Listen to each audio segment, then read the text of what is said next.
পড়শি যদি আমায় ছুত। লেখক আনিসুল হক।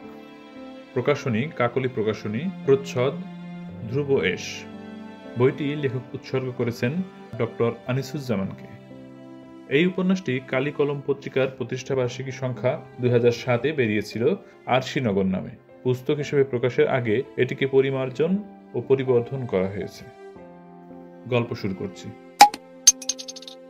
একটা লাশ পড়ে আছে ধানমন্ডি 8 নম্বর সেতুর নিচে। স্বাস্থ্য সন্ধানী হাঁটিয়েদের পায়ে চলার ইট বাঁধানো পথের পাশেই। এই বিবৃতিটা কি যথেষ্ট, নাকি বলতে হবে একটা মানুষের লাশ? একটা মানুষ পড়ে আছে বললে কি হয়? নাকি মানুষ মরে গেলে আর মানুষ থাকে না? লাশ হয়ে গেলে মানুষ আর মানুষ থাকে না? মানব তো নয়ই। ঝোপের আড়ালে এক জোড়া জুতা দেখে নাসির আলী এগিয়ে গিয়েছিল। জুতার সঙ্গে এক জোড়া প্যান্টের পা, তার উপরে রক্তাক্ত জামা, তার উপর মানুষের মুখ। মৃত যে সন্দেহ নাই। এই সাত সকালে কাক ডাকা ভরে এই পবিত্র সুবহে সাদিকে একটা মানুষের বেগতিক পরিণতি দেখতে হলো। না, ভয় নয়, সহানুভূতি নয়, নিজের সারাটা দিন আজ কেমন যাবে এই রকম একটা নীচ স্বার্থ চিন্তাই প্রথম দেখা দিল নাসিরের মনে। সে তাড়াতাড়ি দূরে সরে গেল এবং জোরে হাঁটতে লাগলো। একটু পরে অভ্যাসের বাইরেই সে দৌড়াতে শুরু করলো। তার মধ্যে সামান্য ভয়, খানিকটা বিমর্ষ ভাব সঞ্চারিত হলো। এরপর বহুমূত্র রোগ ধরা পড়ার পর থেকেই নাসির আলী নিয়মিত প্রাতঃভ্রমণে বের হচ্ছে। আজ একটু সকাল সকালই বের হয়েছিল। অন্ধকার তখনও ভালো করে কাটেনি। সিঁড়ি দিয়ে দোতলা থেকে নেমে নিচতলার সিঁড়ির গোড়ায় দেখতে পেল ঘন অন্ধকার। অন্ধকার না কাটতেই ঘর থেকে বেরোনো কি ঠিক হবে? একবার ভাবলো সে, কিন্তু গেট পেরিয়ে বাইরে আসতেই দেখা গেল চাল ধোয়া পানির মতো, নাকি চাল ধুচ্ছে যে সাদা হাত দুটো, তার মতো আকাশ থেকে আলো নামছে, ধরিত্রীর অন্ধকার তাড়িয়ে দেবে বলে। নাসির আলী হাঁটতে হাঁটতে ধানমন্ডি লেকের পারে বাঁধানো হাঁটা পথে চলে এলো। ধানমন্ডি লেকের পাড়টা সত্যি সুন্দর। ইট বাঁধানো পথ, এক পাশে লেক, লেকের ধারে নানা ধরনের গাছ। শরৎকালে এই পথে শিউলি ফুল পুড়ে থাকে। আজও শিউলি তলায় ঝরা ফুলগুলোকে বাঁচাতে রাস্তার একদিকে সরে যেতে হয়েছিল তাকে। তখন মনে হয় সে গান গেয়ে ওঠে, পথিক পরাণ চল সে পথে তুই, যে পথ দিয়ে গেছে রে তোর বিকেল বেলার জুই। জুই ফুল অবশ্য ফুটে থাকতে দেখেনি সে এই পথের ধারে কখনো, কিন্তু লেকের পশ্চিম দিকে 3 নম্বর রাস্তার ধারে বকুল ফুল ফুটে থাকতে দেখেছে সে। এই বকুল ফুল ফোটা পথটি তাকে তার শৈশবে নিয়ে যায় প্রত্যেকবার। তার মনে হয় খুব কুয়াশা ঢাকা ভোরে সে আর তার ছোট বোন বাড়ির সামনের স্কুলের মাঠে যেত বকুল ফুল কুড়াতে। ফুল কুড়িয়ে এনে মার হাতে দিলে মা মালা গেঁথে দিতেন। মা মালা গাঁথতে পারতেন, কিন্তু শুইয়ে সুতা পরাতে পারতেন না। সেই কাজটা নাসিরকেই করে দিতে হতো। কিন্তু আজকের সকালটা তার আর সব দিনের মতো হলো না। একটা মানুষকে এইভাবে পড়ে থাকতে দেখে মনটা বিস্বাদে তেতো হয়ে উঠল। কানের কাছে একটা শো শো শব্দ বাজতে লাগলো বিরক্তিকর ভাবে। ভেবেছিল লেকের দক্ষিণ পাশটা পুরোটা চক্কর দেবে। অর্ধেকটা গিয়ে সে রণে ভঙ্গ দিল, কিন্তু দূর থেকে 8 নম্বর সেতুর কাছে সেই লোকটার জায়গার দিকে সে আরেকবার তাকিয়ে দেখল। একজন দুজন কৌতূহলী মানুষ সেখানে জমতে শুরু করেছে। সে তাড়াতাড়ি চোখ ফেরালো। 5 নম্বর সড়কের মাথায় ভাপা পিঠা বিক্রেতা মহিলাটি তার উনুনে অগ্নিসংযোগ করেছে। 2 জন খুব মোটা লোক পাশাপাশি হলো তার একটু দূরে। তাদের একজনকে পেভমেন্ট ছেড়ে নেমে যেতে হলো মাটিতে। নাসির আলী মুচকি হাসলো। তারপর তার নিজের মনে জেগে উঠলো একটা চাপা চোখরাঙানি বোধ। এই হাসলা কেন? একটা মানুষ ওইখানে মরে পড়ে আছে, আর তুমি হাসলা? ওই দিন নয়, তারপরের দিন খবরের কাগজে খবরটা বেরোলো, ধানমন্ডি লেকের ধারে অজ্ঞাতনামা ব্যক্তির লাশ উদ্ধার। পরে খবরটা নিয়ে সে অনেকবার ভেবেছে, খবরের কাগজে অজ্ঞাতনামা কথাটি কেন এত গুরুত্ব পেল? নামটা কি খুব দরকারি কিছু? একটা মানুষ পড়ে আছে প্রাণহীন, সেই মানুষটা কিছু নয়, গুরুত্বপূর্ণ তার নামটা। নাকি দেহটা নাম নয়, প্রাণটাই হলো নাম। আমি কে? এই যে আমার নাম নাসির আলী, তাহলে নাসির আলীটা কে? আমি, আমার শরীর, নাকি আমার প্রাণ, নাকি আমার নামটা নাসির আলী কিন্তু শরীরটা নাসির আলী নয়? তাহলে শরীরটা কি? নাসির ভাই, ও নাসির ভাই। জি, পড়েছেন এই আর্টিকেলটা? কোনটা? কাগজের 3rd পেজে যে আর্টিকেলটা বেরিয়েছে, কোনটা যেন? আরে শোনেন না, ভেরি ইন্টারেস্টিং। এই ঢাকা শহরে প্রায় 1 কোটি মানুষ। এর মধ্যে অন্তত 90 লাখ লোক রোজ ঘর থেকে কোনো না কোনো প্রয়োজনে বেরিয়ে পড়ে। কর্মস্থলে, স্কুল কলেজে যায়, রাস্তায়, হাটে মাঠে যায়। মজার ব্যাপার হলো এদের প্রায় সবাই তাদের ঘরে ঠিক ঠিক ফিরে আসে যদি না কোনো অ্যাক্সিডেন্ট ঘটে। নিজের ঠিকানা চিনতে কারো কোনো ভুল হয় না। মজার না? ইন্টারেস্টিং। সচিবালয়ের ভেতরে 10 তলায় গবেষণা কর্মকর্তার কর্মহীন চেয়ারটায় বসে পাশের সিটে বসা আরেক কর্মকর্তা মামুনের এই উক্তি তথা উদ্ধৃতি পাঠটাও নাসির আলীকে পেয়ে বসে।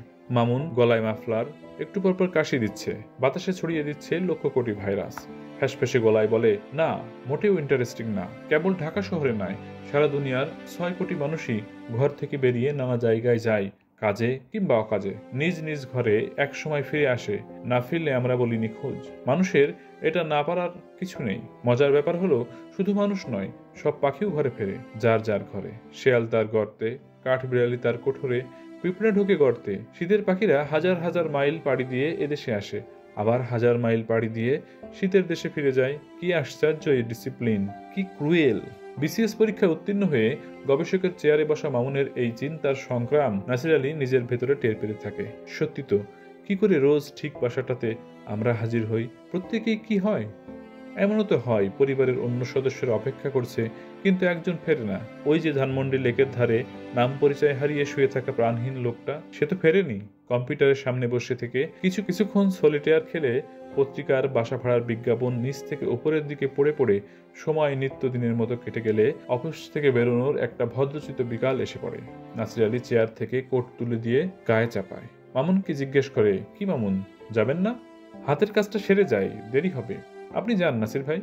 মামুন কি একটা কাজ করতে চায়, করুক। সারাদিন সময় ক্ষেপণই তার কাজ, আর কি কাজ আছে তাদের করবার। নাসির বেরোয় অফিস কক্ষ থেকে, লিফট বেয়ে নামে। শত শত লোক অফিস গেট দিয়ে বের হচ্ছে, রাস্তায় নামছে। সরকারি অফিসের বাসগুলো রাস্তায় নড়াচড়া করছে মোটা মোটা পেট নিয়ে। অফিস বিল্ডিং এর গ্রাউন্ড ফ্লোরের সিঁড়িতে নাসির একটুখানি থামে। কে যেন তাকে ডাকছে। এই যে এক আগন্তুক তার পাশ দিয়ে যেতে যেতে তার সঙ্গে কথা বলে, কেমন আছেন? নাসির লোকটাকে চিনতে পারে না। সময় নেবার জন্য কথা চালিয়ে যাওয়ার মতলবে বলে, ভালো। ভাবি কেমন আছে? এই প্রশ্নের জবাব নাসির আলীর ভালো করে জানা নাই বটে, তবুও সে বলল, ভালো। আগন্তুকও যেন অনুমোদন ও উৎসাহ পেয়ে যায়। সে এবার প্রশ্ন করে, ইসুফগুলির ভুসিটা কি ভালো ছিল? জি। নাসির আলী ঠিক বুঝতে পারে না কোন ইসুফগুলির ভুসির কথা বলছে, কিন্তু ভদ্রলোক কথা চালিয়ে যাচ্ছেন।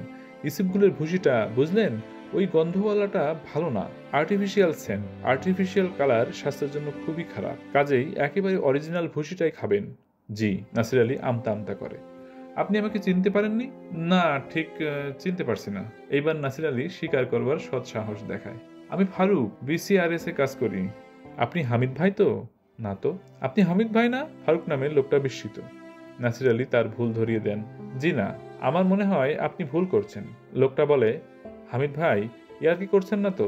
তার চোখে মুখে অবিশ্বাস। নাসির আলী মৃদু হেসে বলে, আপনার সাথে কি আপনার হামিদ ভাইয়ের ইয়ার্কির সম্পর্ক? এই হামিদ ভাই, যেন ঠিক ধরে ফেলেছেন। এইরকম আত্মবিশ্বাস নিয়ে ফারুক নামের ভদ্রলোক বলে। নাসির আলী দৃঢ়তার সঙ্গে বলে, আমি হামিদ ভাই না। সরি, আমি ভেবেছিলাম আপনি হামিদ ভাই। লোকটা ডান গালে খয়েরি জরুল লজ্জিত ভঙ্গি করে দ্রুত জনারণ্যে মিশে যায়। নাসির এগোয়। সিঁড়ি বেয়ে মানুষের ভিড়ে রাস্তায় নেমে পড়ে সে। অফিস পাড়ায় ছুটির সময় বাজারে বসে। ঠান্ডা পড়েছে বলে রাস্তায় নানা শীতবস্ত্র বিক্রি করছে ফেরিওয়ালারা। ফুটপাতেই পসার সাজিয়ে বসেছে কেউ কেউ। নাসির ভিড়ের মধ্যে দাঁড়িয়ে দেখে চারিদিকে অগণন মানুষ, চারিদিকে কোলাহল। বাড়ি ফেরতা মানুষগুলো বাসের জন্য দৌড়াচ্ছে, মানুষ হাঁটছে। এই সবগুলো মানুষ যার যার ঘরে ফিরে যাবে। মামুন তখন একটা খবর পড়ছিল, এই ঢাকা শহরের প্রায় 1 কোটি মানুষ, এর মধ্যে 90 লাখ লোক রোজ ঘর থেকে কোনো না কোনো প্রয়োজনে বেরিয়ে পড়ে। কর্মস্থলে, স্কুল কলেজে, রাস্তায়, হাটে মাঠে যায়। মজার ব্যাপার হলো এদের প্রায় সবাই তাদের ঘরে ঠিক ঠিক ফিরে আসে যদি না কোনো অ্যাক্সিডেন্ট ঘটে। নিজের ঠিকানা চিনতে কারো কোনো ভুল হয় না। এইভাবে নাসির চিন্তা করেনি, নিজের ঠিকানাও কি কখনো ভুলে যেতে পারে? হয়তো পারে। মানুষ তো একটা কম্পিউটারই, তার মেমোরি থেকে যে কোনো ফাইল মুছে যেতে পারেই। ভুল বাটনে একটা চাপ পড়লেই হলো। নাসির একটা দেওয়ালের গায়ে লাগানো পত্রিকার পাশে দাঁড়ায়। শীতের বিকালে ভিড়ের মানুষের শরীরের ওমটা তার খারাপ লাগে না। পত্রিকায় একটা খবরে তার চোখ পড়ে, অজ্ঞাতনামা যুবকের লাশ উদ্ধার। সে সামনের লোকটার মাথার ফাঁক গলে খবরটা আবার পড়ে, ধানমন্ডির সেই লোকটার খবর। এই পত্রিকাতেও অজ্ঞাতনামা কথাটা খুব জোর দেওয়া হয়েছে। অজ্ঞাতনামা, নাম জানা যায়নি যার। নামটা খুব ইম্পর্টেন্ট না? নাম জানা না থাকলে খুব মুশকিল। সামনের মাথাওয়ালা তার দিকে ঘুরে তাকায়। হামিদ ভাই, কি ব্যাপার? কোনো গরম খবর নাকি এভাবে রাস্তায় দাঁড়িয়ে পেপার পড়ছেন যে? নাসির লোকটার মুখের দিকে তাকায়। এর মুখে জরুল নাই। এই লোকটার কপালে সেজদা দেবার করা। সে বলে চলে, হামিদ ভাই, উত্তরা প্লটের জন্য দরখাস্ত করেছিলেন নাকি? কাল পরশু অ্যালটমেন্টের লিস্ট বেরিয়ে যাবে। নাসির ধন্দে পড়ে যায়। কথা চালিয়ে যাবার জন্যই বলে, না, করি নাই। করেন নাই কেন? গ্রেট অপরচুনিটি মিস করলেন। কপালে কড়া আফসোস করে। তাই তো দাঁড়াচ্ছে, আপনি করেছিলেন? না, করি নাই। আমার তো ভাই নগদ টাকা নাই যে ইনস্টলমেন্ট শোধ করব। অ্যাপ্লিকেশন ফর্মের সাথে যে টাকা দিতে হয় সেইটাই আমি দিতে পারতাম না। ও, নাসির আলী যেন একটা জটিল ধাঁধার উত্তর দিতে পারলেন। সেই টাকাটা জোগাড় করতে পারলেই আমি দরখাস্ত করতাম। প্লট পেলে আজকাল অ্যালটমেন্টের কাগজও বিক্রি করা যায়, তাই নাকি? হ্যাঁ, পত্রিকায় দেখবেন শুক্রবারে বিজ্ঞাপন থাকে প্লটের অ্যালটমেন্ট বিক্রয়। তাই নাকি? নাসির কণ্ঠে সত্যিকারের বিস্ময়। হ্যাঁ, আচ্ছা আসি, ভাবিকে নিয়ে বেড়াতে আসবেন। কপালে কড়া ভিড়ের মধ্যে অসংখ্য কপালের ভিড়ে মিশে যায়। হাই কপাল, এই লোকটাও তাকে হামিদ বলল কেন? হামিদ ভাইটা কে? তার নামটা কি হামিদ ভাই হয়ে গেল? কিন্তু এইভাবে খবরের কাগজ পড়াটা তার উচিত হচ্ছে না। দেয়ালে আঠা দিয়ে সাটা খবরের কাগজ বিনা পয়সায় পড়ে ফেলাটা। সে তো আর সচিবালয়ের চতুর্থ শ্রেণীর কর্মচারী নয়, সে রীতিমতো সায়েন্টিফিক অফিসার। সে পত্রিকা কিনে পড়বে। রাস্তায় দাঁড়িয়ে নিখরচায় কাগজ পড়া তাকে মানায় না। সে হকারের কাছ থেকে একটা পত্রিকা কেনে, দাম বুঝিয়ে দেয়। তারপর অজ্ঞাতনামা যুবকের লাশ উদ্ধারের খবরটা হকারের সামনে দাঁড়িয়ে আবার পড়তে থাকে। ধানমন্ডি লেকের ধারে পড়ে থাকা লোকটার পায়ে জুতো জোড়া কোন কোম্পানির ছিল? তার মনে প্রশ্ন জাগে। রং কি ছিল তার প্যান্টের? রক্তাক্ত শার্টটা? না, তার কিছু মনে পড়ছে না। তখন হঠাৎ করে তার মনে প্রশ্ন জাগে, তার নিজের নামটা আসলে কি? নাসির না হামিদ? আচ্ছা, আমার নাম হামিদ না তো? দূর, তা কি করে হয়? আমার নাম কি? নাসির, নাসির আলী। নাসির আলী তো আমার নাম, নাকি আমি হামিদ আলী? হামিদ ভাইয়ের নামটা নাসির ভাই করে দিয়ে আমার নামটা হামিদ আলী করে দিলে কি হবে? এখন আমাকে আমার বাড়ি ফিরতে হবে। নাসির আলী উত্তরার এসি বাসগুলোর লাইনে দাঁড়িয়ে পড়ে। একজন আগন্তুক, তার গায়ে চামড়ার জ্যাকেট, এসে তাকে জিজ্ঞেস করে, ভাই, ও ভাই। নাসির তাকায়। এও কি তাকে হামিদ ভাই বলে ডাকবে? না, লোকটা তাকে জিজ্ঞেস করে, এটা কিসের লাইন? বাসের না? নাসির আলী বিপন্ন বোধ করে। সে ঠিক জানে না এটা কিসের লাইন। সেখানে দাঁড়িয়ে আছে বটে, তবে সেটা অভ্যাসবশত। রোজই তো পিঙ্ক লাইন নামের একটা বাসে ওঠে। সেটা তাকে সায়েন্স ল্যাবরেটরি মোড়ে নামিয়ে দেয়। বাকিটা পথ সে হেঁটে হেঁটে বাড়ি ফেরে। সে অনিশ্চিতভাবে উত্তর দেয়, মনে হয়। চামড়ার জ্যাকেট বলে, বাস কই যাইতো? নাসির এ প্রশ্নে অস্বস্তি বোধ করে। সে তার পেছনের জনের দিকে তাকায়, হাত ইশারা দেখায়। একে জিজ্ঞেস করেন, আমি ঠিক জানি না। আগন্তুক পেছনের লোকের কাছে যায়, বাস কই যাইব? পেছনের লোক জবাব দেয়, উত্তরা যাবে, উত্তরা। আপনি কই যাবেন? দক্ষিণ খান। উত্তরা উত্তরে, দক্ষিণ খান নিশ্চয় দক্ষিণে। তাহলে আপনি রাস্তার ওই পারে উল্টো দিকের বাস ধরেন। পেছনের লোকের পরামর্শে চামড়ার জ্যাকেট রাস্তা পার হয়। আচ্ছা, আমি কেন উত্তরার বাসের লাইনে? আমার বাসা তো। সে পত্রিকা খোলে। হ্যাঁ, লাশটা পড়েছিল ধানমন্ডিতে। তার মানে সে ধানমন্ডিতে থাকে। তার বাসের লাইন তো ওই পাশের পিঙ্ক ছাতার সামনে। এই ভুলটা সে কি করে করলো? কোনোদিন তো তার ভুল হয় না। সে তো রোজই অফিস থেকে বেরিয়ে ঠিক ঠিক নিজের বাসায় চলে যায়। আচ্ছা, আমি নাসির তো, নাকি আমি হামিদ? হামিদের বাড়ি কি উত্তরা? হতে পারে। না হলে এই কপালে কড়া লোকটা তাকে উত্তরা প্লটের কথা বলছিল কেন? আমি হামিদ না নাসির? এই সওয়ালের জবাব কি? নাসিরের পকেটে আইডি কার্ড আছে, দেখে নিলেই তো হয় সে আসলে কে। সে পকেট থেকে আইডি কার্ড বের করে। আইডি কার্ডের নাম ও ছবি দেখা যায়। নামটা নাসির আলী। তাহলে এই পরিচয়পত্রের বাহক হচ্ছেন নাসির আলী। এখন চেহারাটা মিলিয়ে দেখা দরকার। তার চেহারা আর আইডি কার্ডের ছবির চেহারা মেলে কিনা। সে সামনের পার্ক করে রাখা একটা গাড়ির কাছে নিজের প্রতিবিম্ব দেখে। আইডি কার্ডের ছবিটার দিকে তাকিয়ে নিজের প্রতিবিম্বের দিকে তাকায়। এইবার সে নিশ্চিত যে তার নাম নাসির আলী। সে কোনো অজ্ঞাত পরিচয় ব্যক্তি নয়। তার মনে এক ধরনের ভরসার বোধ জন্ম নেয়। একটা বাস আসে। নাসির দৌড়ে যায় বাসের কাছে। লাইনের পেছনে দাঁড়ায়। কিন্তু বাসের প্রথম দফায় উঠতে সে ব্যর্থ হয়। লাইন না ছাড়লে সে অবশ্য উঠতে পারত। বাস চলে যায়। সে লাইনে দাঁড়িয়ে থাকে। তখন তার মনে হয় সে ভুল বাসের লাইনে দাঁড়িয়েছে। তার নাম নাসির আলী, বাসা ধানমন্ডি। সে উত্তরের বাসের লাইনে উঠতে যাবে কেন? সে বাসের লাইন পাল্টায়। এবার সে পিঙ্ক লাইনের ছাতার পেছনের লাইনে গিয়ে দাঁড়ায়। বাস আসে। সে বাসে উঠে পড়ে। গোলাপি রঙের বাস। একটা সিটে সে বসে। বাস চলে। বাসের জানালা দিয়ে শীতের হাওয়া আসে, তার সঙ্গে পেট্রোল পোড়া গন্ধ আর নানা ধূলিকণা। সে একটা হাত নিজের নাকের সামনে রাখে। তখন তার মনে আবার একটা সাধারণ কিন্তু গুরুত্বপূর্ণ প্রশ্ন জেগে ওঠে। তার নামটা যদি বদলে হামিদ আলী হয়ে যায়, তাহলে কি তার ব্যক্তিত্ব বদলে যাবে? লোকটা তো সে আগের নাসির আলীই থাকবে। আচ্ছা, তার চেহারাও যদি বদলে যায় আর নামটা, কিন্তু স্মৃতি যদি অপরিবর্তিত থাকে তাহলে কি হবে? অথবা যদি এই চেহারাটা এক থাকে আর মস্তিষ্কের হার্ড ডিস্কের মেমোরি যদি পাল্টে যায়, তাহলে কি সে আরেকটা মানুষে পরিণত হবে? তার এই সব অদ্ভুত চিন্তা বাধাগ্রস্ত হয় পার্শ্ববর্তী ভদ্রলোকের প্রশ্নে। যাচ্ছেন কোথায়? নাসির তাকায়। যাচ্ছেন কোথায়? উত্তরায় তো। ভদ্রলোক বলেন, না তো, সে কেন উত্তরা যাবে? সে তো যাবে ধানমন্ডি। এই গাড়ি উত্তরে যাবে নাকি? নাসির আলী উদ্বিগ্ন স্বরে বলে, না, গাড়ি যাবে মোহাম্মদপুর শিয়া মসজিদ হয়ে রিং রোড পর্যন্ত। তাহলে আমি উত্তরে যাব কেন? না, যাবেন না। আমার প্রশ্নের উত্তর হলো যাব না। এইটা ব্রিটিশ কথা। ওরা খুবই ভদ্র জাতি। ওরা কোনোদিনও বলবে না আপনি কোথায় যাচ্ছেন। বলবে অধিক দূর যাইবেন কি? তখন আপনি যদি বলতে চান আপনি কোথায় যাচ্ছেন, আপনি বলবেন। এই জন্য বললাম। উত্তরের কথা বললাম যাতে আপনি বলেন আপনি কোথায় যাচ্ছেন। আমি সায়েন্স ল্যাবরেটরিতে যাব। তাহলে তো বেশি দূর না। জি না। ভাইজানের বাড়িটা কি ধানমন্ডিতেই? হ্যাঁ। নিজের? জি। নিজের বাড়ি নাকি ভাড়া? ভাড়া। শান্তিতে আছেন ভাই, ভাড়া বাড়িতে শান্তি। নিজের বাড়ি থাকলে আজ এটা নষ্ট হয়ে গেছে, কাল পানি ওঠে না, কত ঝামেলা। আপনার ভাবি আবার এসব বোঝে না। জি, কে বোঝে না বলছেন? নাসির আলী দু চোখ কুঁচকে বলে, আপনার ভাবি। তার একটা নিজের বাড়ি চাই। নাসির আলী আশ্বস্ত হয়, এই ভাবি তাহলে তার ভাবি নয়। এইভাবে এই সহযাত্রী নিজের স্ত্রী হবেন সম্ভবত। নাসির গল্পের তালে তাল দেয়, তাহলে একটা বাড়ি তাকে করে দিলেই তো পারেন। লোকটা হাত শূন্য দুলিয়ে বলে, আপনি তো ভাই বলেই খালাস, একটা বাড়ি করার কত ঝামেলা আপনি জানেন? নাসির আলী সরল স্বীকারোক্তি, জি না, জানি না।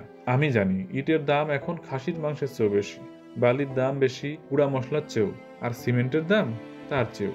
নাসির আলী তুলনাগুলো পছন্দ করলো। সিমেন্টের দাম কিসের সাথে বেশি এটা জানা দরকার। সে জিজ্ঞেস করে, সিমেন্টের দাম কিসের চেয়ে বেশি বললেন? না, বলিনি, মিল খুঁজছি। সিমেন্টের দাম বেশি ধরেন চিনির চেয়েও বেশি। সহযাত্রী অবশেষে একটা মিল খুঁজে পায়। নাসির আলী বিস্ময় জাগে, এই ভদ্রলোক সবকিছুকে রান্নাবান্নার সঙ্গে তুলনা করছেন। সঙ্গতভাবেই সে প্রশ্ন করে, আপনি কি রান্নাও ভালো করেন নাকি? কেন বলেন তো? এই যে আপনি সবকিছু রান্নার জিনিসের সাথে তুলনা করলেন। ও, মানে দামটা কিরকম বেশি তাই বোঝালাম। তার উপর আছে মিস্ত্রিদের সাথে খিটিমিটি, কন্ট্রাক্টর ডিলিংস, আর আপনি চোখ একটু এদিক ওদিক করেছেন তো মরেছেন। একেবারে আপনার ফুটো করে দেবে। বিশ্বাসী লোকের খুব অভাব। বিশ্বাসী লোক তো চারিদিকে আছে। ভদ্রলোক কি বিশ্বস্ত লোকের কথা বোঝাতে চাইছে কে জানে, নাসির আলী ভাবে। আচ্ছা, আমি আসি, আমাকে নামতে হবে। নাসির আলী জানালা দিয়ে বাইরের এলিফ্যান্ট রোডের জুতার দোকান দেখে ওঠার তাগিদ বোধ করে। সায়েন্স ল্যাবরেটরির মোড়ে এসে বাস দাঁড়ায়। নাসির আলী নেমে যায়। সূর্য এখনো ডোবেনি, তবু লাইট পোস্টগুলোই সোডিয়াম বাতি জ্বলে উঠবার চেষ্টা করছে, এবং আশ্চর্য যে বাতিগুলো হলুদ নয়, কমলা। সে আকাশের দিকে তাকায়, আকাশও কমলা। ফুটপাতে একজন ফেরিওয়ালা অনেকগুলো কমলা ডালায় সাজিয়ে রেখেছে, সম্ভবত বিক্রির জন্য। নাসির ভাই অফিস থেকে ফিরলেন? নাসির ফাঁস ফিরে তাকায়, হ্যাঁ। আপনি? যাব একটু নিউ মার্কেট, কালার আর পেপার কিনতে। ওদিকের অবস্থা কি? আজকে না আবার শুনলাম বিক্ষোভ মিছিল আছে, গোলযোগ কিছু দেখলেন? কই না তো। নাসির আলী মাথা নাড়ে, গাড়ি টাড়ি ভাঙছে না তো? তেমন কিছু তো দেখি না। ঠিক আছে তাইলে। একটা ধূসর হলদেটে ছায়া ক্রমে হারিয়ে যায়, মিলিয়ে যায় দৃশ্যের গভীরে। একটা মোড়ে চার রাস্তা চারদিকে গেছে। নাসির চৌরাস্তায় দাঁড়িয়ে কিংকর্তব্য বিমূঢ় হয়ে যায়। সে কোন দিকে যাবে? সে এতদিন ধরে নিজের ঘরে ফিরছে, এতটা কাল ভেবে চিনতে তো ফিরতে হয়নি, অভ্যেস মতো ফিরেছে। কোনোদিন তো মনে হয়নি নিজের বাড়ি চিনতে পারবো না। আজ সে সচেতনভাবে নিজের বাড়ি যাচ্ছে, কিন্তু তার মনে হচ্ছে সে নিজের বাড়ি চিনতে পারবে না। সে আসলে কত নম্বর রাস্তায় কত নম্বর বাড়িতে থাকে জানে না। হায় হায়, তার কাছে তো নিজের বাড়ির ঠিকানা লেখা কোনো কাগজ নাই। তাহলে সে কোন দিকে যাবে? প্রথমে সে একদিকে যায়, তার মনে প্রশ্ন জাগে, এদিকেই তো। সে আবার ফিরে আসে, আরেক দিকে যায়, আবার ফিরে আসে। সে তখন সিদ্ধান্ত নেয় ভেবে চিনতে সে বাড়ি পৌঁছাতে পারবে না, আপন গতিতে চলতে হবে। সে আবার বাস স্টপেজে যায় এবং নিজের গন্তব্যের কথা ভুলে যাওয়ার চেষ্টা করে। সেটা করার জন্য সে তার বাবার মৃত্যুর দিনটার কথা ভাবতে শুরু করে। সেই দিন ছিল বৃষ্টি আর বৃষ্টি। তাদের হলের সামনে পানি জমে বাইরে বেরোনোর উপায় বন্ধ হওয়ার উপক্রম। সেই সময়ে হলের গেটের টেলিফোন কল এলো। দারোয়ান বলল, স্যার আপনার ফোন, আপনার চাচা। নাসির ফোন ধরলে চাচা বলেন, বাবা একটা খারাপ খবর আছে, তোর বাবা মারা গেছে। নাসির বলে, আচ্ছা। চাচা বলে, আমি যাচ্ছি তোদের বাড়িতে, তুই আমার সাথে চল। সে বলে, না, কালকে আমার একটা পরীক্ষা আছে। চাচা বলেন, বাবা তুই বুঝতে পারছিস না আর্জেন্সিটা? বাবা মারা গেছে। বাবা মারা যাওয়ার দিনটাই সে তেমন ভেঙে পড়েনি, তেমন করে কাঁদেও নি, কিন্তু মায়ের মৃত্যুটা তাকে খুব ধাক্কা দিয়েছিল। স্কুল থেকে তাকে ডেকে আনা হলো। বাবার অফিসের পিয়ন অফিসে গিয়ে বলল, নাসির বাড়ি চলো, তোমার মা। কি হয়েছে? ছোট্ট নাসির হাফ প্যান্টের পকেটের মধ্য থেকে কালো জাম বের করতে করতে বলল, চলো। মার কি হয়েছে? নাসির চোখ শুরু করে তীক্ষ্ণ স্বরে বলল। পিয়ন আলিমুদ্দি আঙ্কেল মুখ থেকে একদলা থুতু ফেলে বলল, আরে ছেলে খালি প্রশ্ন করে, মা তোমার বিষ খাইছে। তখন নীল হয়ে গেল পুরোটা পৃথিবী। আকাশ নীল, গাছপালা নীল, মা নীল, আর তার ছোট বোন নাজনীন, সেও নীল। নাজনীন, নাজু, তুই কেন নীল হয়েছিলি বোন? নাসিরের পকেটে ভরা কালো জামের কোষ লেগে কি নীল হয়ে গিয়েছিল সবকিছু? হ্যাঁ, অন্য চিন্তায় কাজ হচ্ছে। সে তার বাড়ির সামনে এসে হাজির হয়েছে। ঠিক তো, এটা তার নিজের বাড়ি তো। নাসির তার বাসার সামনে যায়। কলিং বেল টেপে তার স্ত্রী দরজা খুলল। স্ত্রী শুধায়, কাকে চাই? এটা বাড়ি নম্বর 4, রোড নম্বর 5 না? নাসির বলে, হ্যাঁ, নম্বর ঠিক আছে। রেবা কপালে প্রশ্নবোধক চিহ্ন ফোটায়। নাসির আলীর বাসা না এটা? রেবা বলে, হ্যাঁ। নাসির জিজ্ঞাসা করে, আপনি? আমি ওনার মিসেস, কিন্তু আপনি কাকে চান? আমি নাসির আলী। আপনি Nasir Ali? Sure? Confident? Lock করে দিতে পারেন। বিন্দুমাত্র সন্দেহ হলে আপনি চলে যেতে পারেন। না না, আমি নাসির।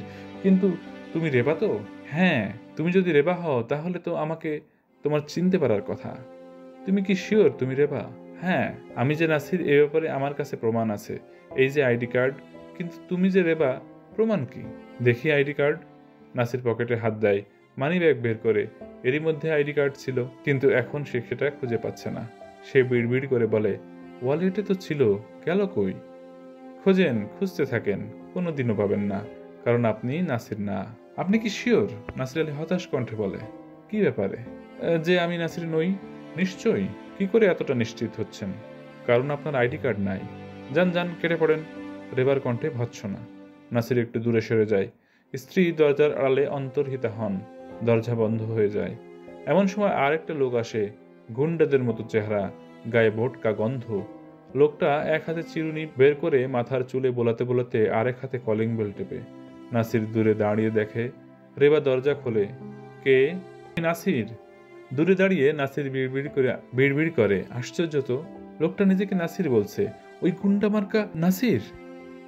নাসির? রেবা আবার জিজ্ঞেস করে। লোকটাও তো নাছোড়বান্দা খুব, বলছে, হ্যাঁ আমি নাসির। রেবাও মনে হচ্ছে কনফিউজ। সে বলে, আপনি শিওর যে আপনি নাসির? গুন্ডা মার্কা লোক জোর দিয়ে বলে, হ্যাঁ। কি করে শিওর হলেন? এই যে আমার কাছে আইডি কার্ড আছে, বলে লোকটা সত্যি সত্যি আইডি কার্ড বের করে রেবাকে দেখায়। রেবাও দেখা যাচ্ছে সাগ্রহে হাত বাড়িয়ে দেয়। রেবা এ কি করছে? সে কি বুঝছে না যে ওই গুন্ডা মার্কা লোকটা নাসির নয়? নাসির বিড়বিড় করে, লোকটা নিশ্চয়ই আমার আইডি কার্ড চুরি করেছে বা কুড়িয়ে পেয়েছে। কিন্তু রেবা নাসিরের কথা শুনতে পায় না। আচ্ছা, আসো, ভেতরে আসো। আজ অফিস থেকে এত দেরি করে এলে যে? বলে রেবা লোকটাকে বাড়ির ভেতরে টেনে নেয়। নাসির চিৎকার করে ওঠে, ওটা আমার আইডি কার্ড, ওটা আমার আইডি কার্ড, পড়ে গিয়েছিল। না, ভাবনাটা ভয়ঙ্কর। এরকম হতে পারে কি? তার স্ত্রী রেবা তাকে চিনতে পারবে না, এটা ঘটা কি সম্ভব? নাসির পুরোপুরি বিভ্রান্ত বোধ করে। সত্যি যদি এমন হয় যে তার স্ত্রী তাকে চিনতে পারে না, কিংবা যদি এমন হয় সেই নিজের বাড়ি চিনে নিতে ভুল করে, সে যদি আর কারো দরজায় গিয়ে হাজির হয়। সে খানিকক্ষণ উদ্দেশ্যহীনভাবে রাস্তায় হাঁটাহাঁটি করে, তারপর সাহস সঞ্চয় করে বাড়ির সামনে যায়। বাড়ির সামনের নেম প্লেট, তার নাম লেখা। সেটা দেখে সে নিশ্চিত হয় যে এটা তারই বাড়ি। নিচতলায় অন্য ভাড়াটে, উপরতলায় তাদের বাস। সে সিঁড়ি বেয়ে উপরে উঠে গেটে দাঁড়িয়ে দোর ঘন্টির বোতাম চাপে। দরজা খোলে গৃহপরিচারিকা। সে কোনো কথা বলে না। নাসির ঘরে ঢোকে। তার স্ত্রী রেবা বসে বসে উলের কাটা বুনছে। তাকে দেখে সে কোনো প্রতিক্রিয়া ব্যক্ত করে না। ভাবলে ক্ষীণ মুখে শুধু একটা বাক্যই উচ্চারিত হয়, জয়তুন, চায়ের পানি চুলায় দে। নাসির ঘরে যায়। সে কাপড় চোপড় ছাড়ার আয়োজন করে। অফিসের কাপড় চোপড় ছেড়ে ঘরের কাপড় পরে বাথরুমে যায়। বাথরুমে জয়তুন গরম পানি দিয়ে গেলে পানির ভাপে আয়না ছেয়ে যায়। সে আয়নায় লেখে নাসির। আয়নায় ভাব সরিয়ে নিজের মুখ দেখার ব্যবস্থা করে। নিজের চেহারাটা সে এতদিন ধরে রেখেছে, কিন্তু আজ সে নিশ্চিত নয় আয়নায় যাকে দেখা যায় সে আসলেই সেই কিনা। আয়নায় কি অন্য কারো প্রতিবিম্ব পড়া সম্ভব? আগামীকাল সকালে ঘুম থেকে উঠে আয়নার সামনে দাঁড়িয়ে আয়না যদি অন্য একটা মানুষের মুখ দেখে সে, তাহলে কি হবে? রেবা আসে। শোনো, বাসায় নাস্তা কিছু নাই, পরোটা ভেজে দিতে বলবো, খাবা?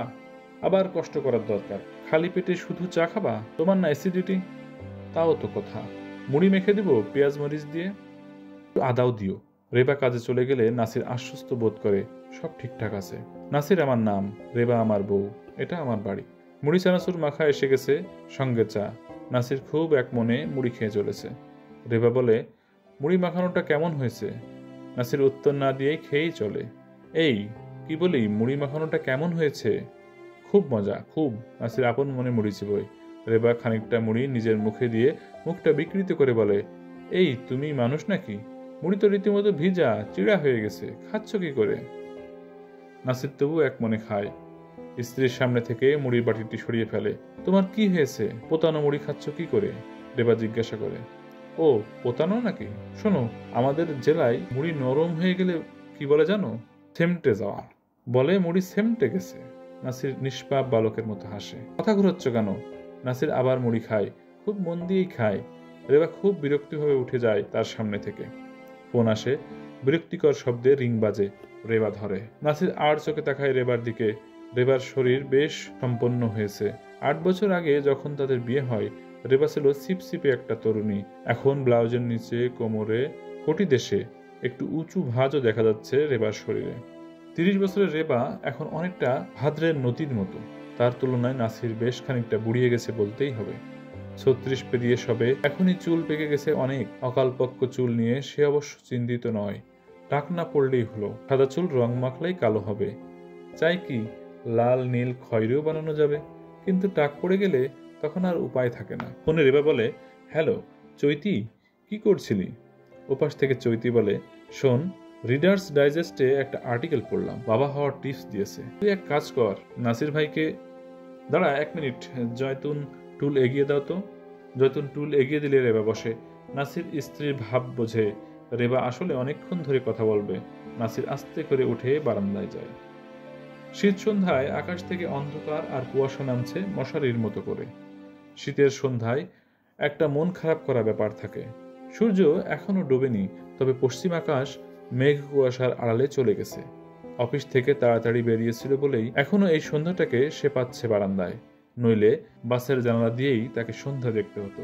বারান্দায় কাপড় শুকাতে দেবার কথা, তাতে কয়েকটা ভেজা কাপড় ঝুলছে। তারই ফাঁক গলে সে রেলিং ধরে দাঁড়ায়। ভেজা কাপড়ের সইত তার শরীর ছই। কাপড় ভেজা কেন? রেবা কি বিকেলে গোসল করেছে?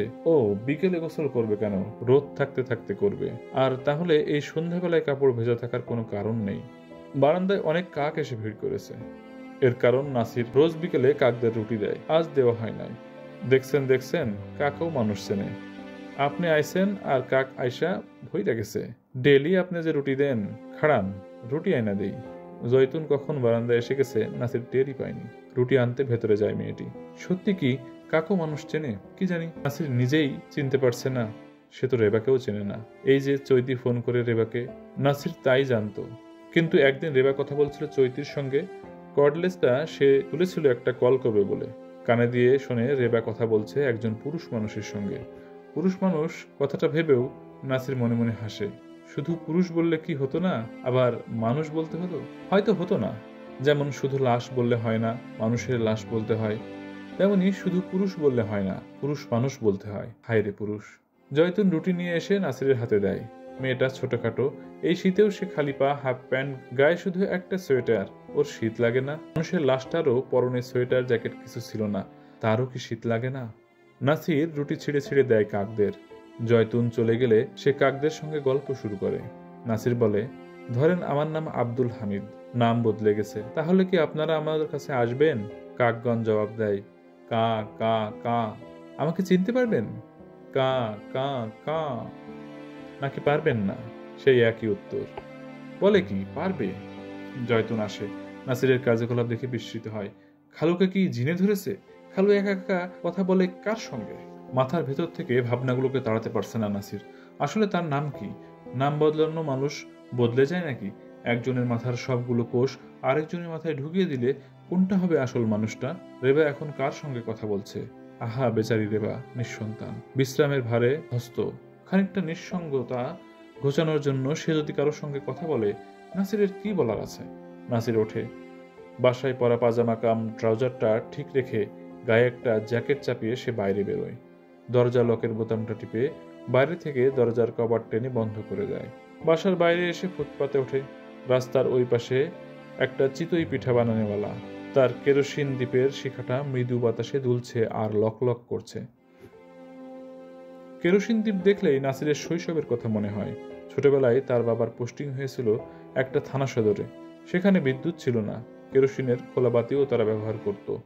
সেটাকে তারা বলতো ল্যাম্পো। প্রত্যেক বিকালে হারিকেন বাতিগুলোর চিমনি পরিষ্কার করা হতো। তারপর সলতে পরানো, কেরোসিন ভরা, এই সব ছিল মায়েদের নিত্যদিনের কাজ। কেরোসিনের গন্ধের সঙ্গে যেন লেপ্টে আছে মায়ের শরীরের গন্ধ। পিঠা বানাচ্ছে একটা শুকনো মতো লোক। ল্যাম্পের আলোয় তার মুখ কাঁপছে। ধানমন্ডি লেকের ধারে পিঠা বানায় একজন মহিলা। এইখানে একটা মহিলা থাকলে কি হতো? নাসির কি তার গায়ে মায়ের গন্ধ পেত?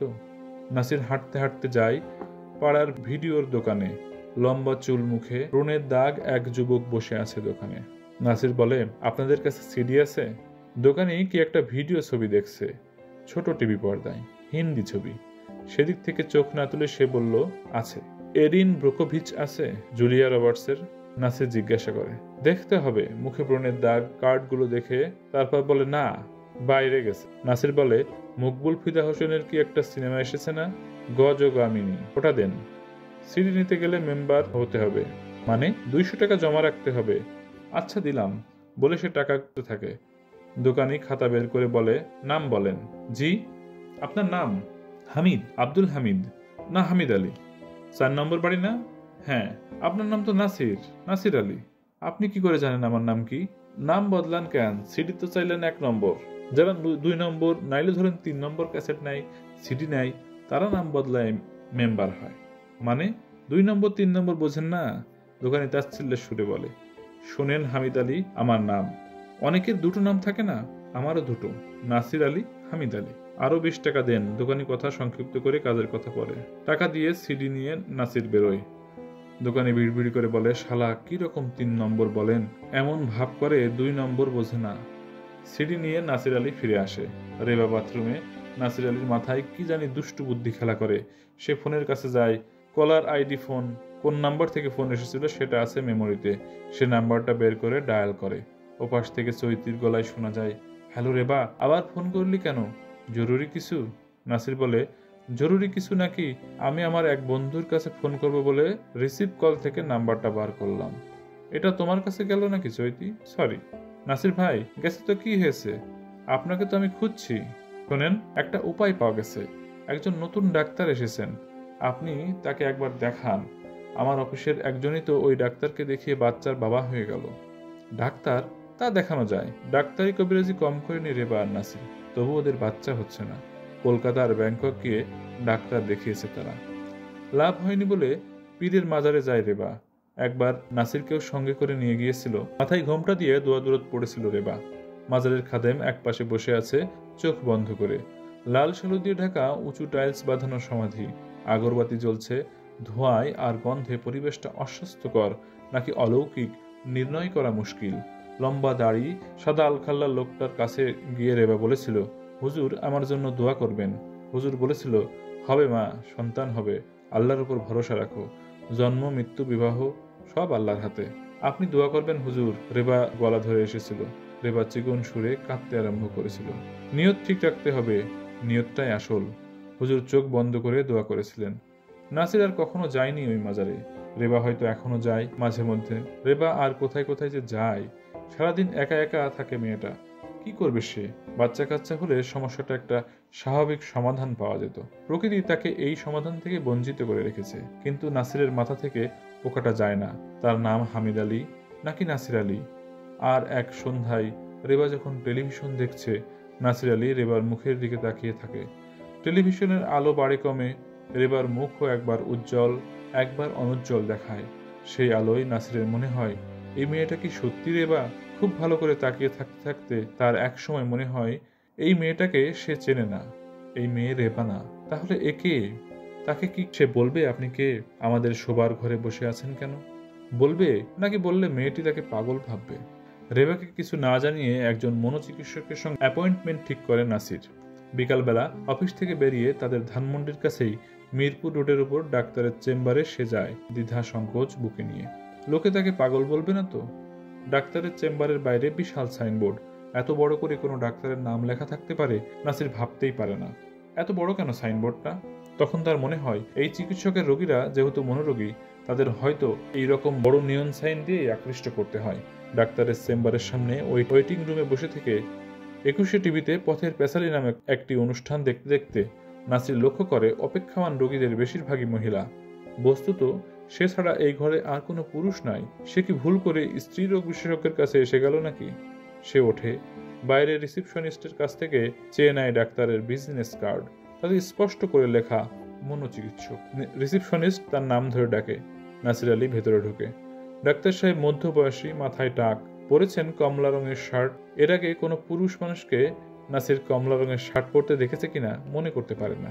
ডাক্তার তার মুখের দিকে না তাকিয়ে প্রেসক্রিপশন লেখার প্যাডের দিকে তাকিয়ে বলেন, আপনার নাম? হামিদ আলী। বয়স? 36। বলেন আপনার অসুবিধা কি? এবার ডাক্তার সাহেব মুখ তুলে নাসির আলীর দিকে তাকান। আমি ঠিক বলতে পারছি না এটা কোনো অসুবিধা কিনা। আমি আমার নাম নিয়ে খুব কনফিউজড। মানে? যে আমার নাম কি, নাসির নাকি হামিদ? আপনাকে কি বললাম? আমার নাম হামিদ, কিন্তু আমার নাম আসলে নাসির। নাসির তো হামিদ বললেন কেন? বললাম না, এইটাই আমার সমস্যা, নাসির নির্বিকার মুখে বলে। তা আপনি হামিদ না বলে নাসির বলেন? ডাক্তার গম্ভীর। তিনি প্রেসক্রিপশনে হামিদ আলীর নিচে নাসির আলীর নামটাও লেখেন। আমার পকেটে আইডি কার্ড আছে, তাতে আমার নাম লেখা। আপনাকে দেখাতে পারি? দেখাবো? নাসির আলী উৎসাহের সঙ্গে বলে। দেখান। ডাক্তার চেয়ারে গা এলিয়ে দিয়ে বলেন। নাসির তার আইডি কার্ড বের করে ডাক্তারকে দেখায়। ডাক্তার তার পদ পদবি সবই জেনে যায়। বলেন, আপনাদের এটা কি বিসিএস দেওয়া চাকরি? জি। আচ্ছা বলেন, আর কি সমস্যা হয়? আমার মনে হয় বাড়িটা কি আমার বাড়ি? পথ ভুল করছি না তো? চেক না করে ঢোকাটা কি ঠিক হবে? আমার পরিচিত নিকটজনের মুখের দিকে তাকিয়ে থাকতে থাকতে মনে হয় উনি কি আমার আসলেই পরিচিত নাকি অন্য কেউ। আবার তার মুখের দিকে অনেকক্ষণ তাকিয়ে থেকে মনে হয় ইনি কে? ইনি তো তিনি নন। আচ্ছা, আপনি একটু এই বেডটাতে আসুন, আমি একটু ব্লাড প্রেশার চেক। ডাক্তার নির্দেশ মতো নাসির আলী যথাস্থানে শুয়ে পড়ল। ডাক্তার তার ব্লাড প্রেশার মাপেন, স্টেথোস্কোপ দিয়ে বুক পরীক্ষা করেন, শ্বাস নিতে ও ছাড়তে বলেন, চোখ দেখেন, জিহ্বা দেখেন, তারপর বলেন, আচ্ছা বসেন। নাসির আবার গিয়ে চেয়ারে বসে। ডাক্তার তাকে জিজ্ঞেস করেন, আপনি কোনো অসুবিধায় আছেন? অফিসে, ব্যবসায়, কনজুগাল লাইফে? বলুন, সব খুলে বলুন। নাসির মাথা নাড়ে, না, কোনো অসুবিধা নাই। ডাক্তার মিষ্টি করে হাসে, আমাকে লুকাবেন না, বলুন। বলার মতো কিছু নাই। নাসির আলী ততোধিক মিষ্টি হাসি উপহার দেয়। আপনি নেশা করেন? না। আগে করতেন? না। সিগারেট, গুল, তামাক পাতা, ফেন্সিডিল, গাঁজা, হেরোইন ট্যাবলেট, কোনো কিছুরই নেশা নাই আপনার? না। ডায়াবেটিস আছে? জি। র্যান্ডম 12 পর্যন্ত উঠেছিল, এখন কন্ট্রোলে রেখেছি, রোজ হাঁটি। আচ্ছা, আপনার বাসায় কে কে আছেন? আমার স্ত্রী, কাজের মেয়ে। আর কেউ নেই? নাই, একটা বোন আছে, মেলবোর্নে থাকে। আপনার ছেলেপুলে? না, নাই। নাই কেন? নেন নাই? না, হয় না। ডাক্তার দেখিয়েছেন? জি। সমস্যাটা কার? আমার। স্পার্মে সেমেনের কোয়ান্টিটি কম। আচ্ছা, এই নিয়ে সংসারে অশান্তি আছে? জি না। আমার মনে হয় আমাদেরকে আরও কয়েকটা সেশন দিতে হবে। আপনাকে মন খুলে সব বলতে হবে। শোনেন, বলাটাও চিকিৎসার অংশ। আপনি যদি মন খুলে বলেন, আপনার ভারটা অনেক কমে যাবে। আপাতত আমি কিছু ওষুধ দিচ্ছি আপনার ডিপ্রেশন কমানোর জন্য।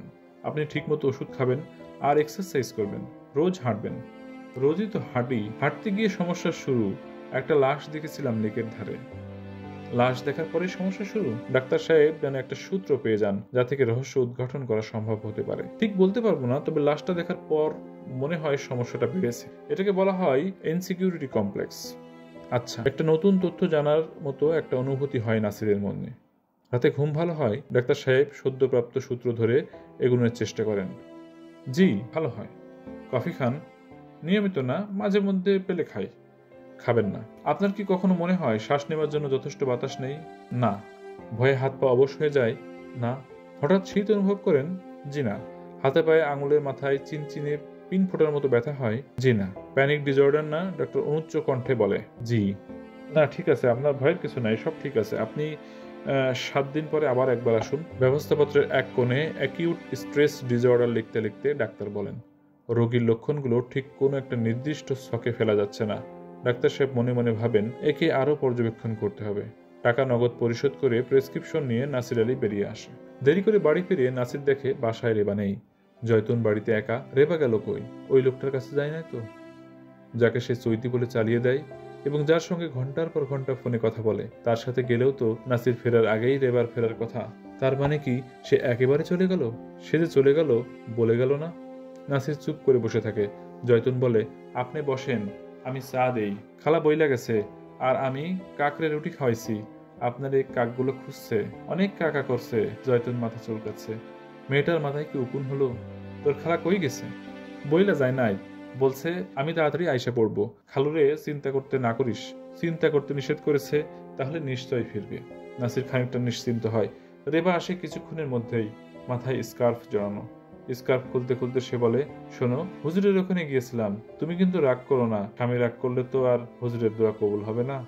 না, রাগ করি নাই, রাগ করবো কেন? নাসির নির্লিপ্ত স্বরে বলে, চিনি পোড়া দিয়েছেন, শরবত বানিয়ে দিই, তোমাকে খেতে হবে। তোমাকে না জানিয়েও খাওয়াতে পারতাম, কিন্তু নিয়ত হলো আসল। নিয়ত করে খাবা। দিও, খাবো। তুমি এত সহজেই রাজি হয়ে যাচ্ছ, তুমি মনে হয় বিশ্বাস করতে পারছো না। না, করতে পারছি। ঠিক আছে, তুমি বসো, আমি শরবত বানিয়ে আনি। রেবা চলে যায়। শরবত বানাচ্ছে মেয়েটা। একটা বাচ্চা কি অনেক কিছু! প্রাণী মাত্রই বংশ বিস্তার করতে চায়। ফুল যে সুন্দর, সৌরভময়, তার কারণ সে পতঙ্গকে আকৃষ্ট করে তার পরাগ ছড়ানোর জন্য। মেয়েরা যে সুন্দর, তাও পুরুষকে আকৃষ্ট করবার জন্যই। পুরুষরাও যে নিজের প্রতাপ প্রতিপত্তি অর্জন করে, সেটাও বিপরীত লিঙ্গকে মোহিত করতেই। এর সবকিছুর মূলে একটাই ঘটনা, বংশ বিস্তার। এটা না থাকলে পৃথিবী শুষ্ক মরুতে পরিণত হতো। কিন্তু একটা সন্তান না থাকলে একটা নারী বা পুরুষের জীবনে কি এমন সমস্যা? নাসির আলী শুধু একটা সমস্যাই দেখতে পাচ্ছেন, তা হচ্ছে রেবার অনন্ত অবসর। রেবার করার কিছু নাই। রেবা যদি একটা চাকরি বাকরি করত, রেবা শরবত নিয়ে আসে। নাসির আলী বিসমিল্লাহ বলে শরবত খায়। সে জানে এসবে কিছু হবে না। সমস্যা তার শরীরে, শুক্রাণু কম।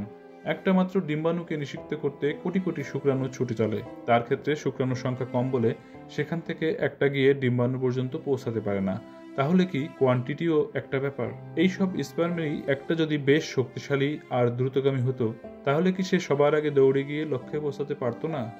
সেক্ষেত্রে স্পার্ম জয়ের বেশি হওয়া দরকার কি?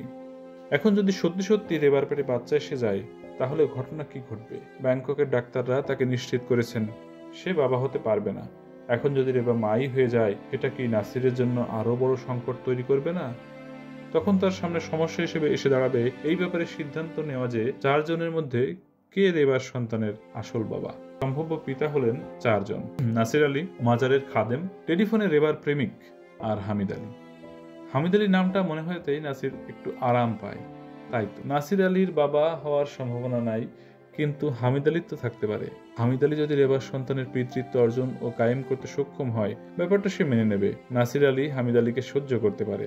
এখন হামিদ আলী নাসির আলীকে সইতে পারলেই হয়। অফিসে বসে আছে নাসির আলী। এই একটা অফিস যেখানে কাউকে কোনো রকমের কাজ করতে হয় না।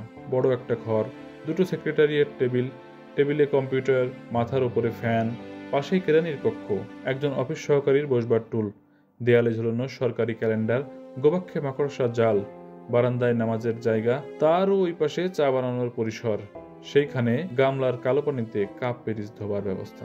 অফিস কক্ষের ভেতরে নাসির আর মামুন ঝিমই।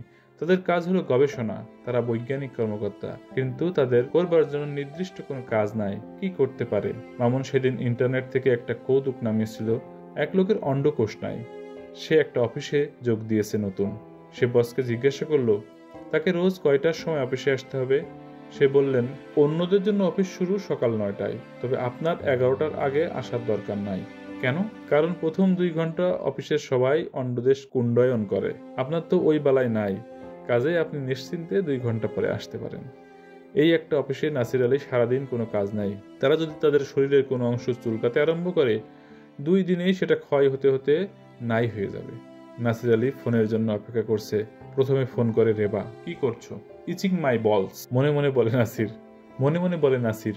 মুখে বলে, কম্পিউটারে একটা প্রবন্ধ লিখছি, একটা সায়েন্টিফিক জার্নালে পাঠাবো, দেখি ছাপা হয় কিনা। তুমি কি করো? এই তো অর্কিডগুলোতে স্প্রে করলাম। শোনো, অর্কিডের মেডিসিন শেষ হয়ে গেছে, কোনো একটা নার্সারি থেকে এনে দিয়ে তো। আচ্ছা, দিব। রাখবো ফোন, তুমি ব্যস্ত? তা তো একটু ব্যস্তই, বললাম না আর্টিকেল লিখছি। রেবা দীর্ঘ নিঃশ্বাস ফেলে, তোমার কি আমার সাথে কোনো গল্প করতে ইচ্ছে করে না? কি গল্প করব? নাসির ক্লান্ত ভঙ্গিতে বলে, সেটা কি আমি শিখিয়ে দিব? তুমি গল্প করো। এবার মনে হচ্ছে শীত কমই পড়বে, কি বলো? এই তোমার গল্প? আবহাওয়া নিয়ে? অন্য কোনো গল্প নাই? গল্প আচ্ছা, করবো আরেকদিন। আজকে আর্টিকেলটা। আমার সাথে তোমার কোনো কথা নাই? তোমার সাথে তো রাতে দেখা হবে। এখন এই আর্টিকেলটা, তুমি তোমার আর্টিকেল নিয়েই থাকো। আচ্ছা, রাখলাম। রেবা ফোন কেটে দেয়। একটু পরে লিজির ফোন আসে। লিজি বলে, কি করছেন? আমি আপনার ফোনের জন্য ওয়েট করছি। মামুন যাতে না শুনতে পায় এমনই নিচু গলায় বলে নাসির। হামিদ ভাই, কাল রাতে আপনাকে স্বপ্নে দেখেছি। লিজিও কথা বলে ফিসফিসিয়ে। তাই নাকি? কি দেখলেন? দেখলাম আপনি বললেন, এই লিজি তুমি নিচে কেন, উপরে ওঠো। নারীরা চিরদিন পুরুষের নিচে পড়ে থাকবে, সেই দিন শেষ। আমি বললাম, এর মানে? আপনি বললেন, মানে বুঝলে না? আচ্ছা, বোঝাচ্ছি। তখনই আমার ঘুম ভেঙে গেল। বাতাসের মতো হালকা স্বরে বলে লিজি। ভাগ্যিস, নাসির আলী বলে। কি বললেন? আপনি চান না নারীরা উপরে উঠে আসুক? এবার সে কথা বলছে স্বাভাবিক স্বরে। না, তা চাই, কিন্তু। কি কিন্তু? কিন্তু সেটার মানে এই নয় যে আপনি আমার উপরে। ও, আপনি চান নারীরা উপরে উঠুক, কিন্তু আমি চিরকাল আপনার নিচে পড়ে থাকি, এই তো? না, মানেটা তাও নয়। মানে তাহলে কি? মানে একটা আছে, কিন্তু আপনি যেটা বোঝাতে চাচ্ছেন সেটা না। কি বোঝাতে চাচ্ছি সেটা আমি কি করে বলবো? না, আপনি বললেন না আমি যেটা বোঝাতে চাচ্ছি সেটা না। আপনাকে বলতে হবে আমি কি বোঝাতে চাচ্ছি। আমি ব্যাপারটাকে পাওয়ার অ্যান্ড পলিটিক্সের দিক থেকে দেখতে চাই। আর আপনি তো। আমি তো। না, থাক। শোনেন, আপনি আজকে আমার বাসায় চলে আসেন। আমার শাশুড়ির গল ব্ল্যাডার স্টোন, ওনাকে হাসপাতালে ভর্তি করা হয়েছে। আমার দেবর রাতে হসপিটালে থাকে। সারা রাত পুরো বাসায় আমি একা। সন্ধ্যার সময় চলে আসেন, ব্যাপারটা হাতে কলমে আপনি আমাকে বোঝাবেন। আবার লিজির কণ্ঠে মাদকতা। পিএবিএক্স ফোন আসে। 1 মিনিট বলে নাসির ইন্টারকমের রিসিভারটা তোলে। হ্যালো। ইন্টারকমে নাসির বলে, নাসির সাহেব, বসের গলা। স্যার, আজকে রাত্রিবেলায় আপনার কোনো অ্যাপয়েন্টমেন্ট আছে? বস জিজ্ঞেস করেন। নাসির বিনয়ের সঙ্গে বলে, না স্যার, তেমন কিছু তো মনে করতে পারছি না। রাত 8টার ফ্লাইটে জন আসবে। আপনি কি তাকে রিসিভ করতে পারবেন? যদি বলেন স্যার। নাসির অনুগত কর্মকর্তার মতো করেই হাত কচলায়। কোন জন বুঝতে পারছেন? আমাদেরকে যে একটা ওয়ার্ল্ড ব্যাংকের প্রজেক্ট দেওয়ার কথা, এই জন কিন্তু সেটা অ্যাপ্রুভ করবে। ভেরি ইম্পর্টেন্ট পারসন, বুঝতেই পারছেন। অবশ্যই স্যার। আপনি তাকে রাতে এয়ারপোর্টে গিয়ে রিসিভ করবেন। পারবেন না? পারবো স্যার। নাসির আলী কণ্ঠে সরকারি চাকরির আনুগত্য। এয়ারপোর্টে রিসিভ করে ওনাকে গুলশান রেস্ট হাউসে দিয়ে আপনি চলে যাবেন। 9:30টার মধ্যে ছাড়া পাবেন। যাবার সময় অফিস থেকে গাড়ি নিয়ে যাবেন। বস এইবার আদেশের সুরে বললেন। Okay sir. ফ্লাইট ইনকোয়ারিতে ফোন করে যাবেন। ফ্লাইট ডিলে হলে আমাকে জানাবেন। তবে ব্রিটিশ এয়ারওয়েজ তো ডিলে হবে না, 2-4 মিনিট আগেই এসে যাবে। উপদেশ দেওয়ার কথা কেবল ঊর্ধ্বতনদেরই সাজে। আচ্ছা স্যার। নাসির তার কথাবার্তার প্রতিটি কথায় সম্মতি আর সমর্থন প্রকাশ অব্যাহত রাখে। বস ফোন রাখলে নাসির লিজির ফোনটা তুলে বলে, হ্যালো। না, লিজি নাই, সে ফোন রেখে দেয়। একটু পরে লিজিই করবে। আজ সে যে রকম তপ্ত হয়ে আছে। তাহলে ব্যাপারটা কি দাঁড়ালো? সে সহজেই কার পুল থেকে গাড়ি নিতে পারবে। রেবাকে বলতে পারবে সে এয়ারপোর্টে যাচ্ছে, আর লিজিকে বলতে পারবে রেডি হয়ে থাকতে। 6:30 থেকে 7:30 পর্যন্ত লিজির ফ্ল্যাটে, সেখান থেকে সোজা এয়ারপোর্টে। ধারণাটা মাথায় আসার সঙ্গে সঙ্গে নাসির আলী ঘামতে শুরু করে। তার জিভ শুকিয়ে আসছে, চোখের পাতা পিটপিট করতে থাকে। লিজির ফোন আসে। হামিদ ভাই, তুমি আসছো তো? এর আগে পর্যন্ত সম্বোধনটা ছিল আপনি। লিজি আপনি থেকে তুমিতে চলে এলো। তাহলে সেও তুমি বলবে? নাসির দ্রুত সিদ্ধান্ত নেয়। হ্যাঁ, তুমি অ্যাড্রেসটা বলো। না, অ্যাড্রেস লাগবে না। তুমি ইস্টার্ন প্লাজার সামনে আসো। আমিও থাকবো। আমি একটা হলুদ শাড়ি পরে থাকবো। আমার হাতে থাকবে একটা কালো রঙের ব্যাগ, আর মাথায় একটা টকটকে লাল স্কার্ফ বাঁধা। সিঁড়িতেই দাঁড়িয়ে থাকবো। কখন? তুমি যখন বলবে। ঠিক 5:30টায় তাহলে। এই না, তুমি এসো না। আমার সঙ্গে অফিসের গাড়ি থাকবে, ড্রাইভার থাকবে। তুমি বরং বাড়িতেই থাকো, আমি আসি। হামিদ ভাই ড্রাইভারকে বলবে আমি তোমার বোন। না, দরকার কি? ফোন রেখে নাসির পানির তৃষ্ণা অনুভব করে। বোতল থেকে ঢেলে পানি খায়। আচ্ছা, লিজির কাছে যে যাবে, সে কি নিরোধক কিনে নিয়ে যাবে? সেটা কি খুব খারাপ দেখাবে? মেয়েটি তাকে ডাকছে, কেন ডাকছে? নিশ্চয় গল্প করার জন্যও তো ডাকতে পারে। এখনই না বলবে তোমার বোন। কিন্তু ফোনে সে যেসব কথা বলে, যেভাবে দীর্ঘশ্বাস ফেলে, সেটা কোনো বোন তার ভাইকে কোনোদিনও বলতে পারবে না। তাই বলে পকেটে নিরোধক নিয়ে কেউ কোনো বাড়িতে যেতে পারে? চূড়ান্ত মুহূর্তে সে কি করে বলবে আমার কাছে আছে, আমি প্যাকেট ছিঁড়ছি? বলা যায় এই কথা? আবার অন্যদিক থেকে দেখলে ঘটনা যদি নিজের গতিতে ছুটতে থাকে, চূড়ান্ত মুহূর্তটি যদি এসে যায়, তখন শুধুমাত্র 2 টাকার একটা রাবারের অভাবে সে কি ফিরে আসবে? নিরোধক ছাড়া এইরকম একটা প্রসিত পত্রিকার সম্ভবত হওয়া হবে চরম বোকামি। জীবনের এই একটিমাত্র ভুল তাকে ঠেলে দিতে পারে সেই অসুখটার দিকে, যা হলে মৃত্যু ছাড়া আর কোনো পরিণতি নাই। গ্রাউন্ড ফ্লোরের সিঁড়িটা, যেটা বিল্ডিং থেকে ভূমিতে তাকে নামিয়ে দেবে, সেটাই দাঁড়িয়ে সে আকাশটাকে দেখে। সে নিশ্চিত হয় আকাশ আসলে তৈরি ধাতু দিয়ে, ইস্পাত বা টিন, এইরকম কোনো ধাতু। তাহলে তারা এইরকম ধাতু নির্মিত গোল তাঁবুর নিচে মাটিতে বেশ আরামের মধ্যেই আছে। এখান থেকে পড়ে যাবার কোনো সম্ভাবনা তাদের নেই। সময় গড়িয়ে যায়, সন্ধ্যা নেমে আসে। সে ভুলে যায় তার লিজির কাছে যাওয়ার কথা। সে ভুলে যায় যে তার এয়ারপোর্টে যাওয়ার কথা। হামিদ থেকে নাসিরে ফিরে আসতে তার খানিকক্ষণ দেরি হয়। রাত 9টার দিকে সে বাড়ি ফিরে আসে। তার সমস্ত শরীরে ধুলো, ঘামে ধুলো বসে কাদা হয়ে আছে হাত পা। জামার দিকে তো তাকানোই যাচ্ছে না।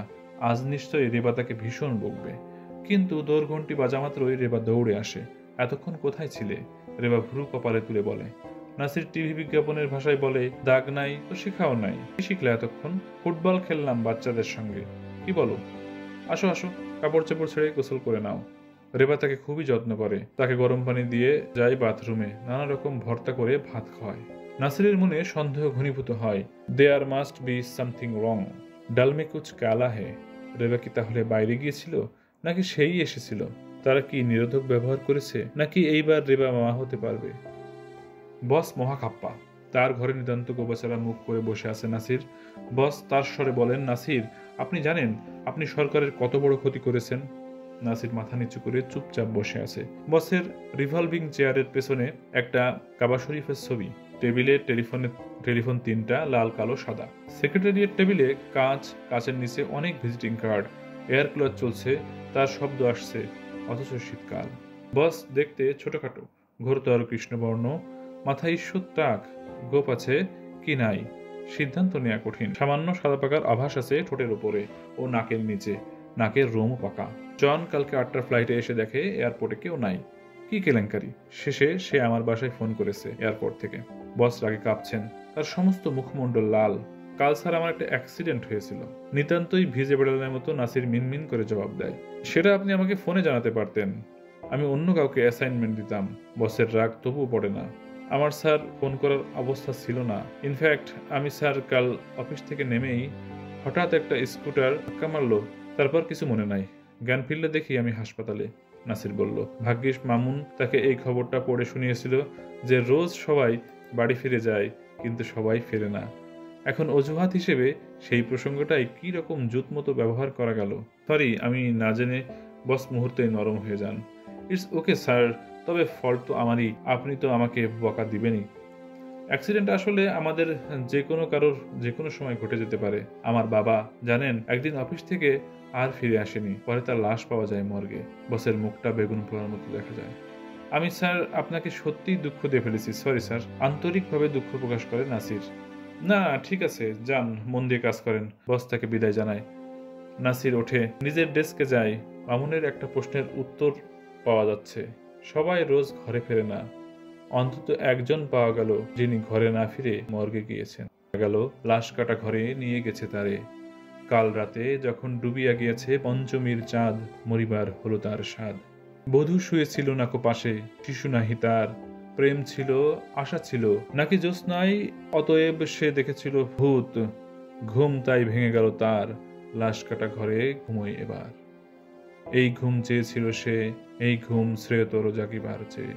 জীবনানন্দ দাশের বদলে মরণানন্দ দাশের নামে পদ্য রচনা করতে থাকে। জানি তবু জানি, নারীর হৃদয় যত বিখ্যাত তত বিখ্যাত নয় এই রাজধানী। আলো অন্ধকারে যায়, মাথার ভেতরে এক বোধ কাজ করে, নির্বোধের বোধ। তালি শুধু তালি, আমি কি নাসির নাকি আমি হামিদ আলী, আমারই চোখে মুখে কালি। এই সময় ফোন বাজে। নাসির তার রিভলভিং চেয়ার ঘুরিয়ে ফোন ধরে। হ্যালো, হামিদ, কে? আমি লিজি। কোন lessee? Hamid, this is too much.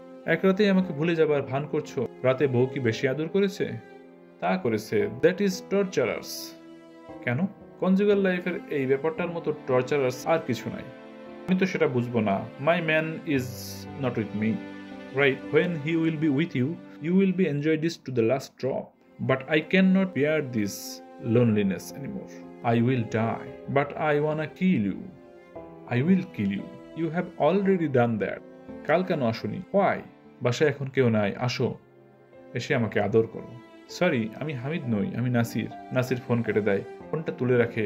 নিজের ফোন তুলে রেখে সে মামুনের টেবিলের সেটটা থেকে ডায়াল করে নিজের বাসায়। ফোন ধরে রেবা। হ্যালো, কে? রেবা বলে, আমি হামিদ। কাকে চান? আপনাকেই। আপনি কত নম্বরে ফোন করেছেন? রেবা ঝাঁঝালো কণ্ঠে বলে, এই নম্বরে। আপনার নামটা কি জানতে পারি? আমার নাম শায়লা। শায়লা? এই বাড়িটা কোথায়? ধানমন্ডিতে? না, কাঁঠাল বাগানে। আপনি কোত্থেকে বলছেন? মতিঝিল থেকে। হামিদ সাহেব, আপনি নিশ্চয় কাজে ফোন করেছেন। আপনার কাজের দেরি হয়ে যাচ্ছে না তো? না। আপনার কোনো জরুরি কাজ নেই তো? না, বলেন। জয়তুন টুলটা এনে দিত। এর মানে সে এখন ম্যারাথন কথা বলবে, নাসির ভাবে। নাসির বলে, আপনার নামটা যেন কি বললেন? রেবা বলে, একটু আগে বললাম না। হ্যাঁ, কি বললেন?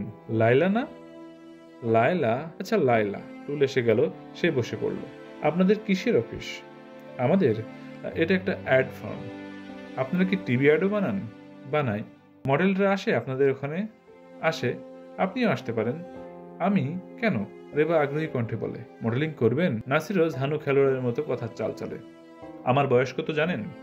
না, কত? 16? উহু, 24। বাড়িয়ে বলছেন। একটুও না।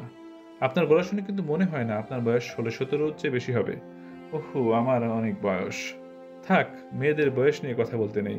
আপনি দেখতে নিশ্চয়ই খুব সুন্দর। নিজের মুখে নিজের প্রশংসা করাটা আমার উচিত হবে না। তবে আপনাদের অনেক মডেলকে দেখে আমার হাজবেন্ড কি বলে জানেন? আপনার হাজবেন্ড আছে? আছে একজন। শোনেন না আমার হাজবেন্ড কি বলে। বলেন। বলে, এইসব মডেল তো তোমার নখেরও যোগ্য না। আমারও তাই মনে হচ্ছে। আপনার হাজবেন্ড ঠিকই বলেন। এই, আপনি আমাকে দেখেননি, শোনেননি, আপনি আমার এত প্রশংসা করছেন কেন? আপনি তো ভাই সাংঘাতিক। কি? মেয়েদের সিডিউস করতে পারেন? মডেলদের নিয়ে কারবার। মেয়েরা তো মডেলিং করতে চায় না, নানা কথা বলে তাদের মডেলিংয়ে আনতে হয়। আপনাকেও আমি এরকম কথা বলছি, আপনিও চলে আসেন। সামনে আমাদের একটা অ্যাড বানাতে হবে। আমরা একজন মডেল খুঁজছি। কিসের অ্যাড? এই তো গুঁড়ো দুধের। আমরা একজন তরুণী মা খুঁজছি। আমি তো মা না, আমার কোনো ছেলেপুলে হয়নি। তাহলে তো আরো ভালো, আপনাকে আমার বিউটি সোপের অ্যাডে নিতে পারবো। বিউটি সোপের অ্যাড? বাথরুম শাওয়ার নেওয়ার সিন করতে হবে? আমি পারবো না। সেটা ট্রিক্স করা যাবে। আপনি আমাকে দেখেননি, আপনি আমার ফটো পর্যন্ত দেখেননি, অথচ একবার আমাকে গুঁড়ো দুধের অ্যাডে নিচ্ছেন, একবার আমাকে বিউটি সোপের অ্যাডে নিচ্ছেন। আপনার ব্যাপারটা কি? আপনি আপনার ছবি পাঠান, আপনি এসে দেখা করেন, আপনার জন্য অপশন খোলা। শোনেন, আপনাকে যদি আমাদের পছন্দ না হয় তাহলে তো আপনাকে আমরা নেব না, কিন্তু পছন্দ হলে আমরা অফার করব। আপনি অফার পছন্দ হলে অ্যাড করবেন, না হলে করবেন না। তবে একটা কথা, আপনি যে ম্যারিড সেটা প্রথমেই ক্লায়েন্টকে আমরা বলবো না। কেন বলবেন না কেন? আরে বোঝেন না, আমাদের ক্লায়েন্টরা ভাবে ম্যারিড মেয়েদের দিয়ে অ্যাড করালে প্রোডাক্ট বিক্রি হয় না। অবশ্য দুধের অ্যাডটার কথা আলাদা, ওটাতে বিবাহিতই দরকার। আপনার ফোন নাম্বারটা দেন, আমি পরে যোগাযোগ করব। নেন, লিখে নেন। আমার নাম হামিদ আলী। মিস্টার আলী বলে লোকে এখানে ডাকে আমাকে। বলবেন মিস্টার আলী আছে? আপনার নাম্বারটাও আপনি দেন, আমি পরে যোগাযোগ করব। আচ্ছা, আমি কি আমার হাজব্যান্ডকে নিয়ে আসতে পারি আপনার ওখানে? পারেন, তাতে অসুবিধে কি? তবে আমরা দুজন যদি বন্ধু হয়ে যেতে পারি, তখন বেচারা হাজব্যান্ডকে আর কষ্ট দেওয়ার দরকার পড়বে না। না, আমার হাজব্যান্ড সেরকম না। উনি এসব ব্যাপারে আমাকে সহযোগিতা করবেন অবশ্যই। মানুষ হিসেবে ওনার কোনো তুলনাই হয় না। আচ্ছা, পরিচয় হলে দেখবক্ষণ। এই, আমি রাখি। আমার হাজব্যান্ডের ফোন করার কথা, উনি আবার ফোন এঙ্গেজ দেখলে কি নাকি ভাববেন। ওমা, আপনি ফোন এঙ্গেজ রাখেন না কখনো? আপনার কোনো বান্ধবী নাই, বন্ধু নাই? তা আছে, তারা আপনার ফোন এঙ্গেজ করে রাখে না? রাখে। উনি কিছু বলেন? না, বলেন না। আপনি সত্যি লাকি। আমি হলে সহ্য করতাম না, সোজা ফোনের লাইন কেটে দিতাম। যা, আপনি বুঝি এইরকম? কোনো পুরুষই তার নিজের নারীকে শেয়ার করতে চায় না। শেয়ার করার প্রশ্ন আসছে কোত্থেকে? তা অবশ্য ঠিক। এই, আমিও রাখি। আমাদের আবার কালকে একটা শুটিং আছে, কয়েকটা ফোন করতে হবে। আচ্ছা শোনেন, ফোন দিয়েন কিন্তু। শোনো, তোমার পরিচিত কোনো ভালো মডেল ফটোগ্রাফার আছে নাকি জানো? রেবা চা বানিয়ে রেখে জিজ্ঞেস করে। নাসিরের বুকটা কেঁপে ওঠে। সে মুখ নির্বিকার রেখে বলে, কেন বলো তো? আর বলো না, চৈতির খুব শখ হয়েছে সুন্দর করে ছবি তুলবে। বয়স তো বসে থাকছে না, এই বয়সে ভালো ছবি রেখে দেবে, পরে বুড়ি হলে সেসব বের করে দেখবে। ভালো আইডিয়া। আছে কেউ পরিচিত? সায়েন্স ল্যাবরেটরির মোড়ে বড় করে অ্যাড করে তো দেখি, চঞ্চল মাহমুদ। এখানে মডেল ফটো সুন্দরী প্রতিযোগিতার জন্য ছবি তোলা হয়।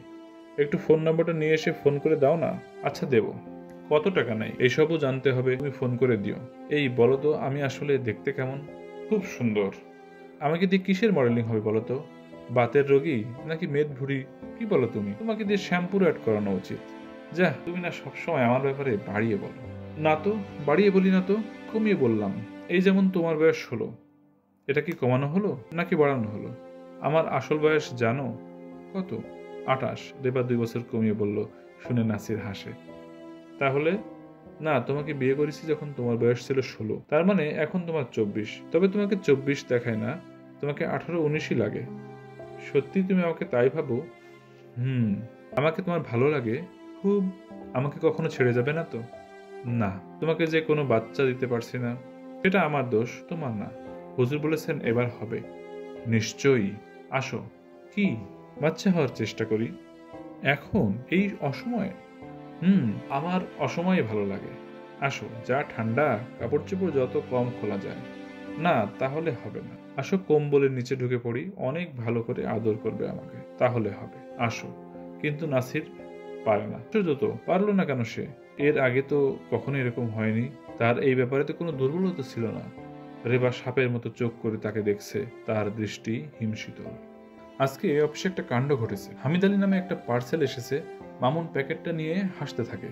হামিদ আলী, এইটা আবার কে? আমার নামই বোধহয় কেউ ভুল করে হামিদ আলী লিখেছে।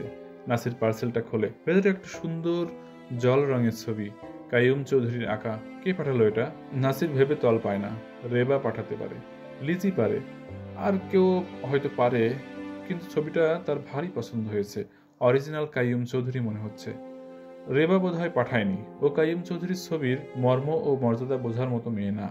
লিজি পাঠাতে পারে। লিজির সঙ্গে তো ওর এসব নিয়ে কখনো কথা হয়নি। ব্যাপারটা নিয়ে ধন্দে কাটে না। লায়লার সঙ্গে হামিদ আলীর টেলিফোন চালিয়ে যাচ্ছে। লায়লা ছবি তুলছে চঞ্চল মাহমুদের ওখানে। ছবিগুলো নিয়ে সে চলে আসতে চায়।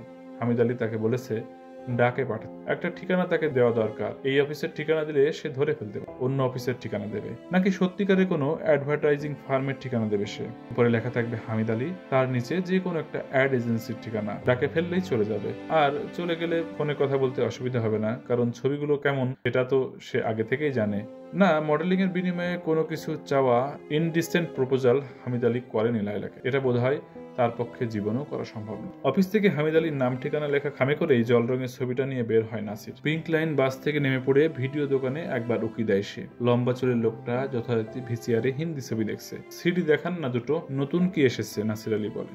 নাসির না হামিদ? লোকটা আগের মতো টিভি পর্দা থেকে চোখ না তুলে বলে। হামিদ। আসছে, দিব? দেন।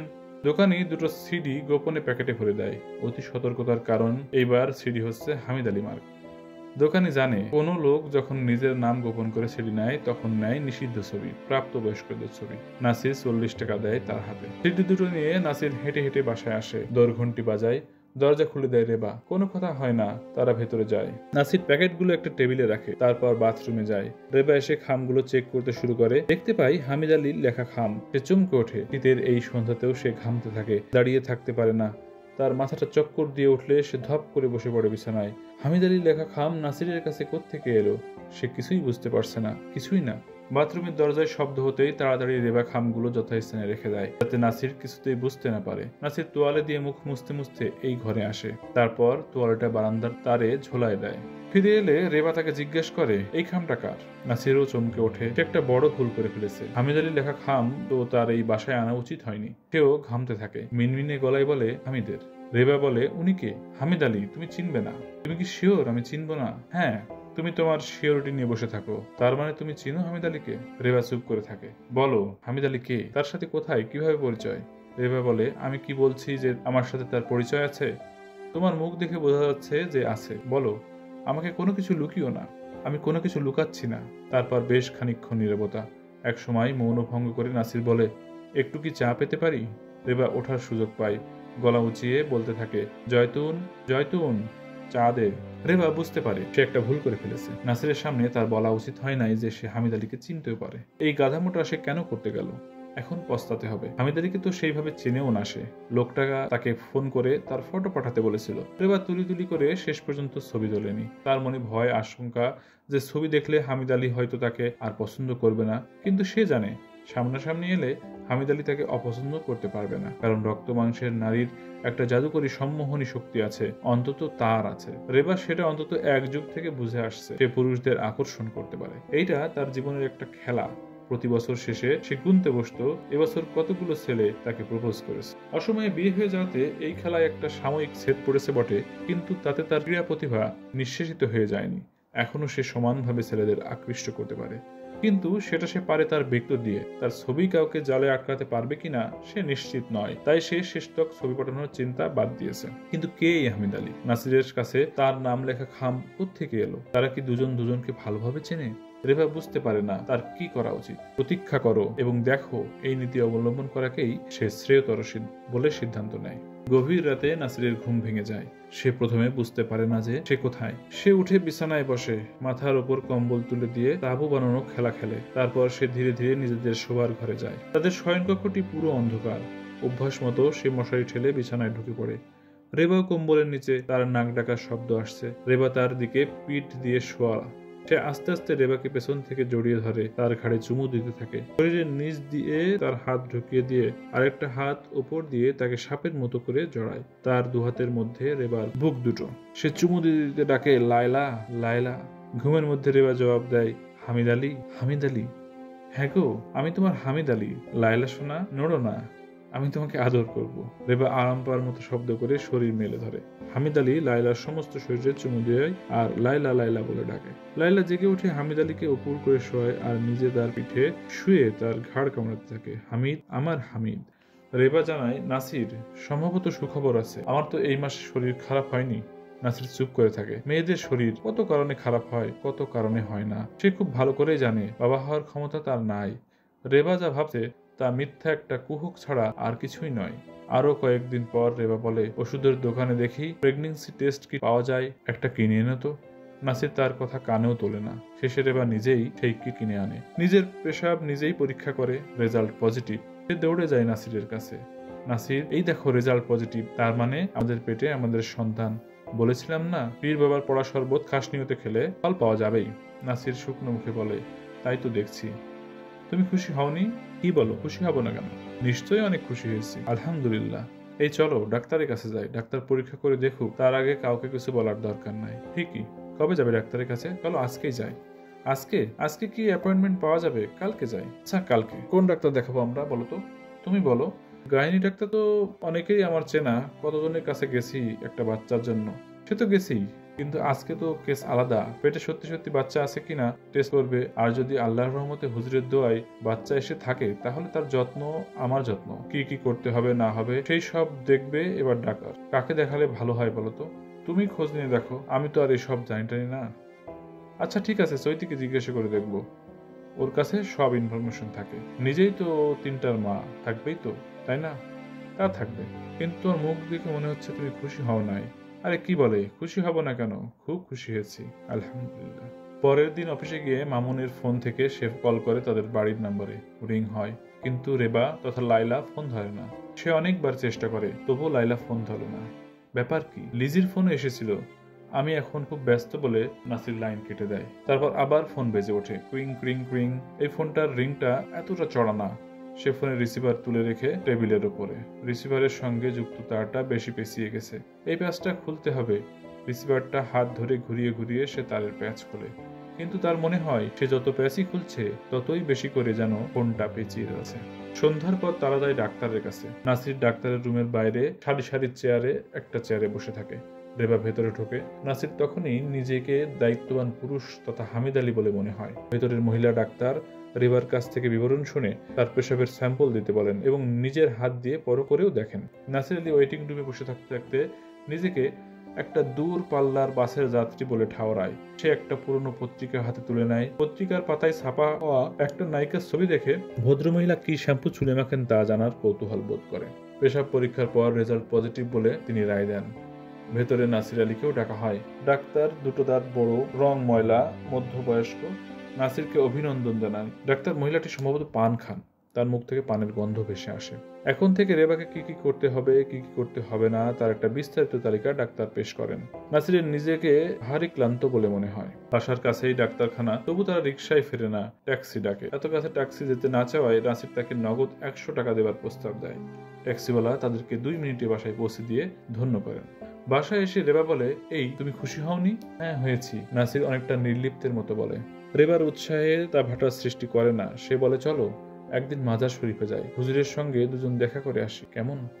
আচ্ছা, তোমার মা বেঁচে থাকলে ভালো হতো, এখন তাকে আমাদের বাসায় এনে রাখা যেত, আমার আম্মাকে আনা যায়, কিন্তু উনি তো নিউ ইয়র্কার হয়ে গেছেন, এই সব সময়ে মুরব্বীর একজন কাজে লাগে, কি বলো? হ্যাঁ লাগে। মা কেন বেঁচে রইল না? তার পুত্রবধূ সন্তান সম্ভবা, এই সময় তার কি বেঁচে থাকা উচিত ছিল না? মা কেন এইরকম একটা কাণ্ডজ্ঞানহীন কাজ করতে গেলেন? নাসির ভাবে, কিন্তু ভেবে ভেবে সে কোনো কুলকিনারা করতে পারে না। নাসির ঘুমিয়ে পড়েছে। মশারি টাঙিয়ে দেয় রেবা। একা একা বিড়বিড় করে বলে, এখন কোথায় আমাকে সেবা যত্ন করবে? আমাকে মশারি টাঙিয়ে দিবে তাও না, উল্টো আমাকেই তার সেবা যত্ন করতে হচ্ছে। হামিদ আলী ঘুমাচ্ছে, ঘুমাক। নাসির আলী তুমি ওঠো। সত্যি সত্যি হামিদ আলীকে শুইয়ে রেখে নাসির উঠে পড়ে, বিছানা ছাড়ে, বাইরে যাওয়ার পোশাক আশাক পরে, জুতোর মধ্যে পা গলায়, আর বেরিয়ে পড়ে। এর মধ্যে নাসির আলী দুইটা ফার্টিলিটি ক্লিনিকে গিয়েছে, নিজেকে পরীক্ষা করিয়েছে। ডাক্তাররা বলেছেন না, কাউন্ট খুব কম আছে, সন্তান হওয়ার সম্ভাবনা 0.5%ও না। একদম যে হতে পারে না এটাও বলতে পারবো না, কিন্তু আমরা মনে করি না যে এই দেশের চিকিৎসায় আমরা আপনাকে পিতার গৌরব দান করতে পারবো। আপনি সিঙ্গাপুরে গিয়ে দেখাতে পারেন, ওখানে নতুন একটা পদ্ধতি এসেছে। নাসির আলী মুখ অন্ধকার হয়ে গেছে, গভীর অন্ধকার। সেই গভীর অন্ধকার মুখ নিয়ে নাসির আলী বেরিয়ে এসেছে ঘর থেকে। গভীর রাত। সে হাঁটতে হাঁটতে হোটেল সোনারগাঁয়ের পেছনের বস্তির দিকে যায়। গান বাজনার শব্দে সে সচকিত হয়। আকাশে এক টুকরো চাঁদ আর কুয়াশা। সে বাজনার উৎস সন্ধান করতে করতে এগোয়। নাকে বস্তির দুর্গন্ধ, সেই গন্ধের সাথে এসে মেশে কেরোসিনের গন্ধ। কেরোসিনের গন্ধে আত্মহারা হয়ে সে একবার ভুলক্রমে মা বলে ডেকে ওঠে। পরক্ষণে নিজের ভুল বুঝতে পেরে লজ্জা পায়। মাথা নিচু করে ছাউনির দুয়ারের পাশে এসে বাঁশের খুঁটিটি ধরে দাঁড়ায়।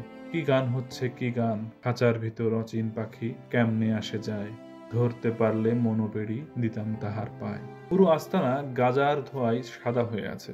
নাসির আলী ঘরের দরজায় উকি দিয়ে একজন ফকিরিনী তার হাত ধরে তাকে ভেতরে টেনে নিয়ে যায়। সে তাদের পাশে বসে তাকে একটা গাজার কলকে ধরিয়ে দেয়। সে নকল টান দেয়, তাদের সাথে গানে গলা মেলায়। কলকাতা সে নকল টান দিলেও এই ঘর ভর্তি ছিল গাজার ধোঁয়ায়। সে যখন বস্তির ঘরটা ছেড়ে বেরিয়ে আসে তখন তার পা খানিকটা টলছে। রিকশায় উঠে পড়ে নাসির। রিকশা চলতে শুরু করে। সে রিকশার হুড শক্ত করে ধরে থাকে। কারওয়ান বাজার এলাকায় রাতের বেলাতেও জমজমাট। তরি তরকারিতে ট্রাক ভর্তি। পান্থপথ ধরে সে ধানমন্ডির দিকে এগোতে থাকে। গ্রিন রোডের মোড়ে পুলিশি চেকপোস্ট। পুলিশ তাদের আটকায়।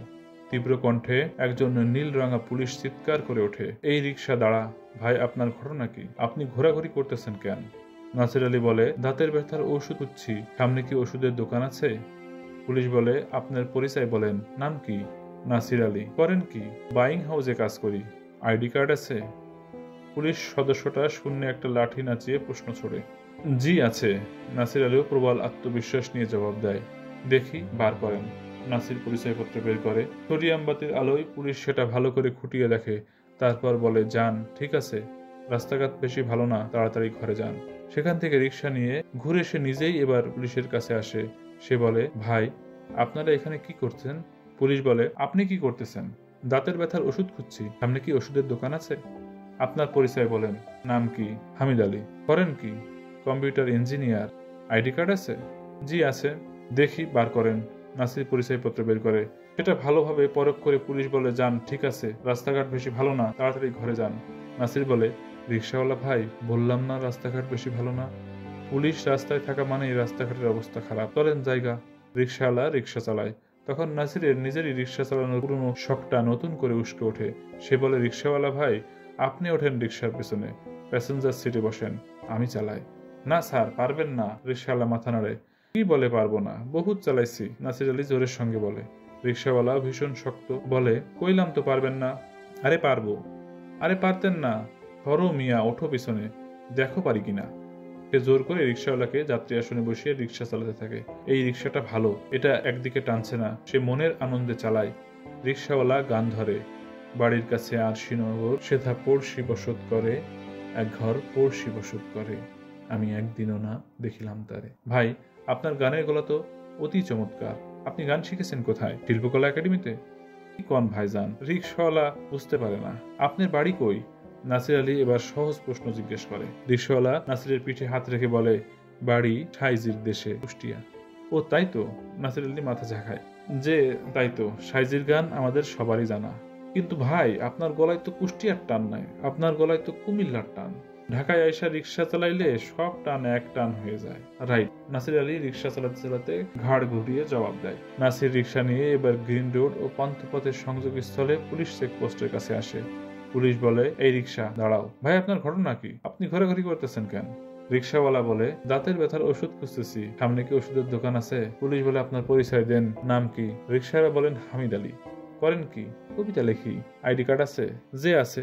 দেখি, বার করেন। রিক্সাওয়ালা আইডি কার্ড বের করে। পুলিশ চেক করে, পদের নাম সিনিয়র অ্যাসিস্ট্যান্ট পোয়েট। যান, ঠিক আছে, রাস্তাঘাট বেশি ভালো না, তাড়াতাড়ি ঘরে যান, পুলিশ বলে।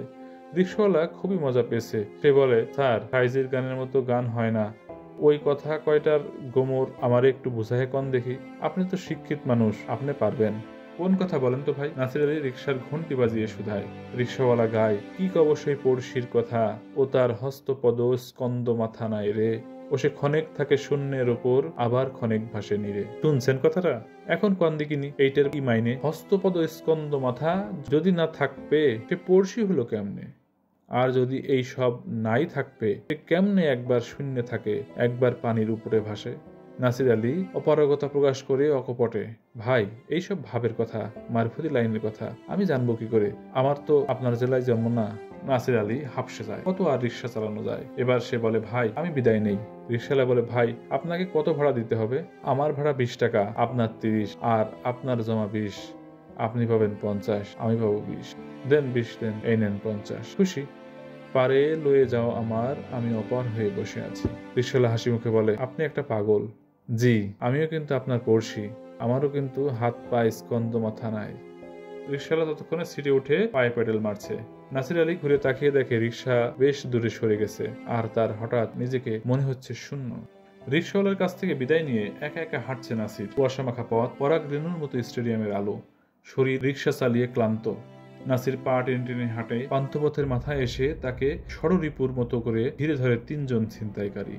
3 জন 3টা ছোরা বের করে। চাঁদ নাকি বিজ্ঞাপন বাতির ঝকমকি আলোয় ছোরাগুলো শানিত পাত ঝিলিক দিয়ে ওঠে। ছিনতাইকারীদের একজন বলে, এই কোনো কথা না, যা আছে বার কর ঝটপট।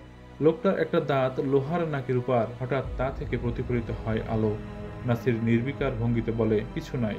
কিছু নাই? হালাই প্যান্টের মধ্যে ছুরি হান্দাই দিলে টাকা লইয়া কি গোয়ায় ভরবি? লোকটা এত খিস্তি জানে। 20 টাকা আছে, রিক্সা চালায় আয় করছি। নাসির আলী তবু নির্বিকার। এই ধাতব দাঁত লোকটাই এদের নেতা। সে একদলা থুতু পথে ফেলে বলে, কয় কি হালায়, জুতা জামা পইরা রিক্সা চালায়? এ হালারে ন্যাংটা করতো।